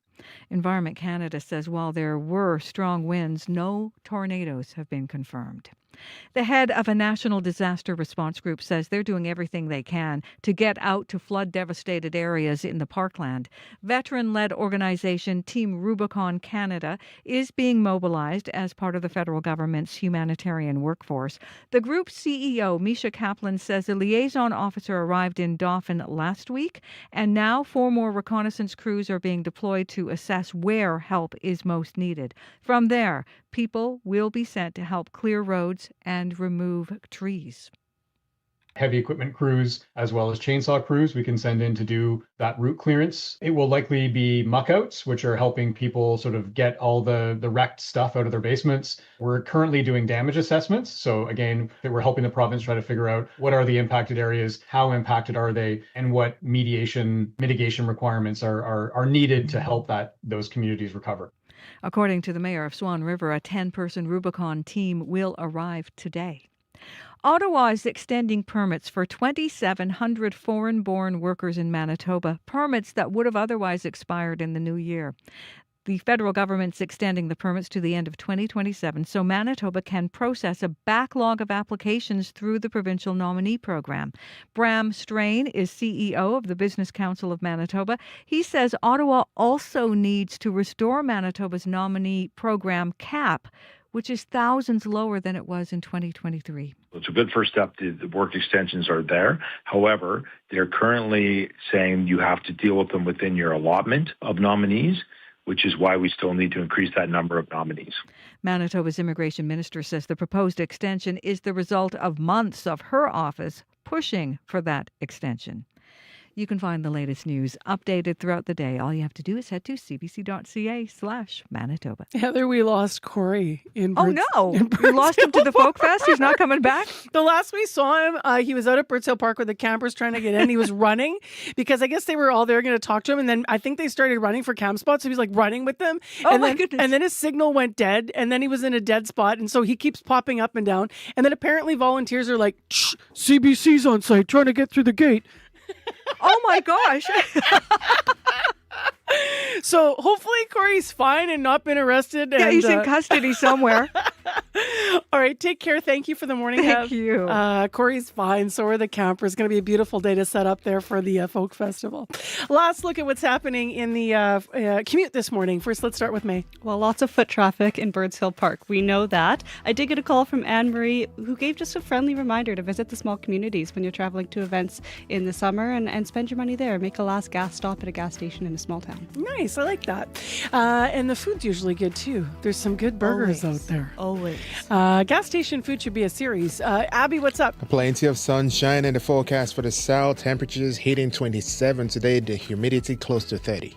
I've eaten a lot of that food all around Lake Manitoba during many a flood. I have. Thank you, Abby. Thank you for listening, everybody, to Information Radio this morning, wherever you're listening from. Take care, be well, and again, appreciate you spending your time with CBC. I'm Marcy Marcuso on behalf of our whole team. We'll talk to you again tomorrow on 89.3 FM. The Current's next.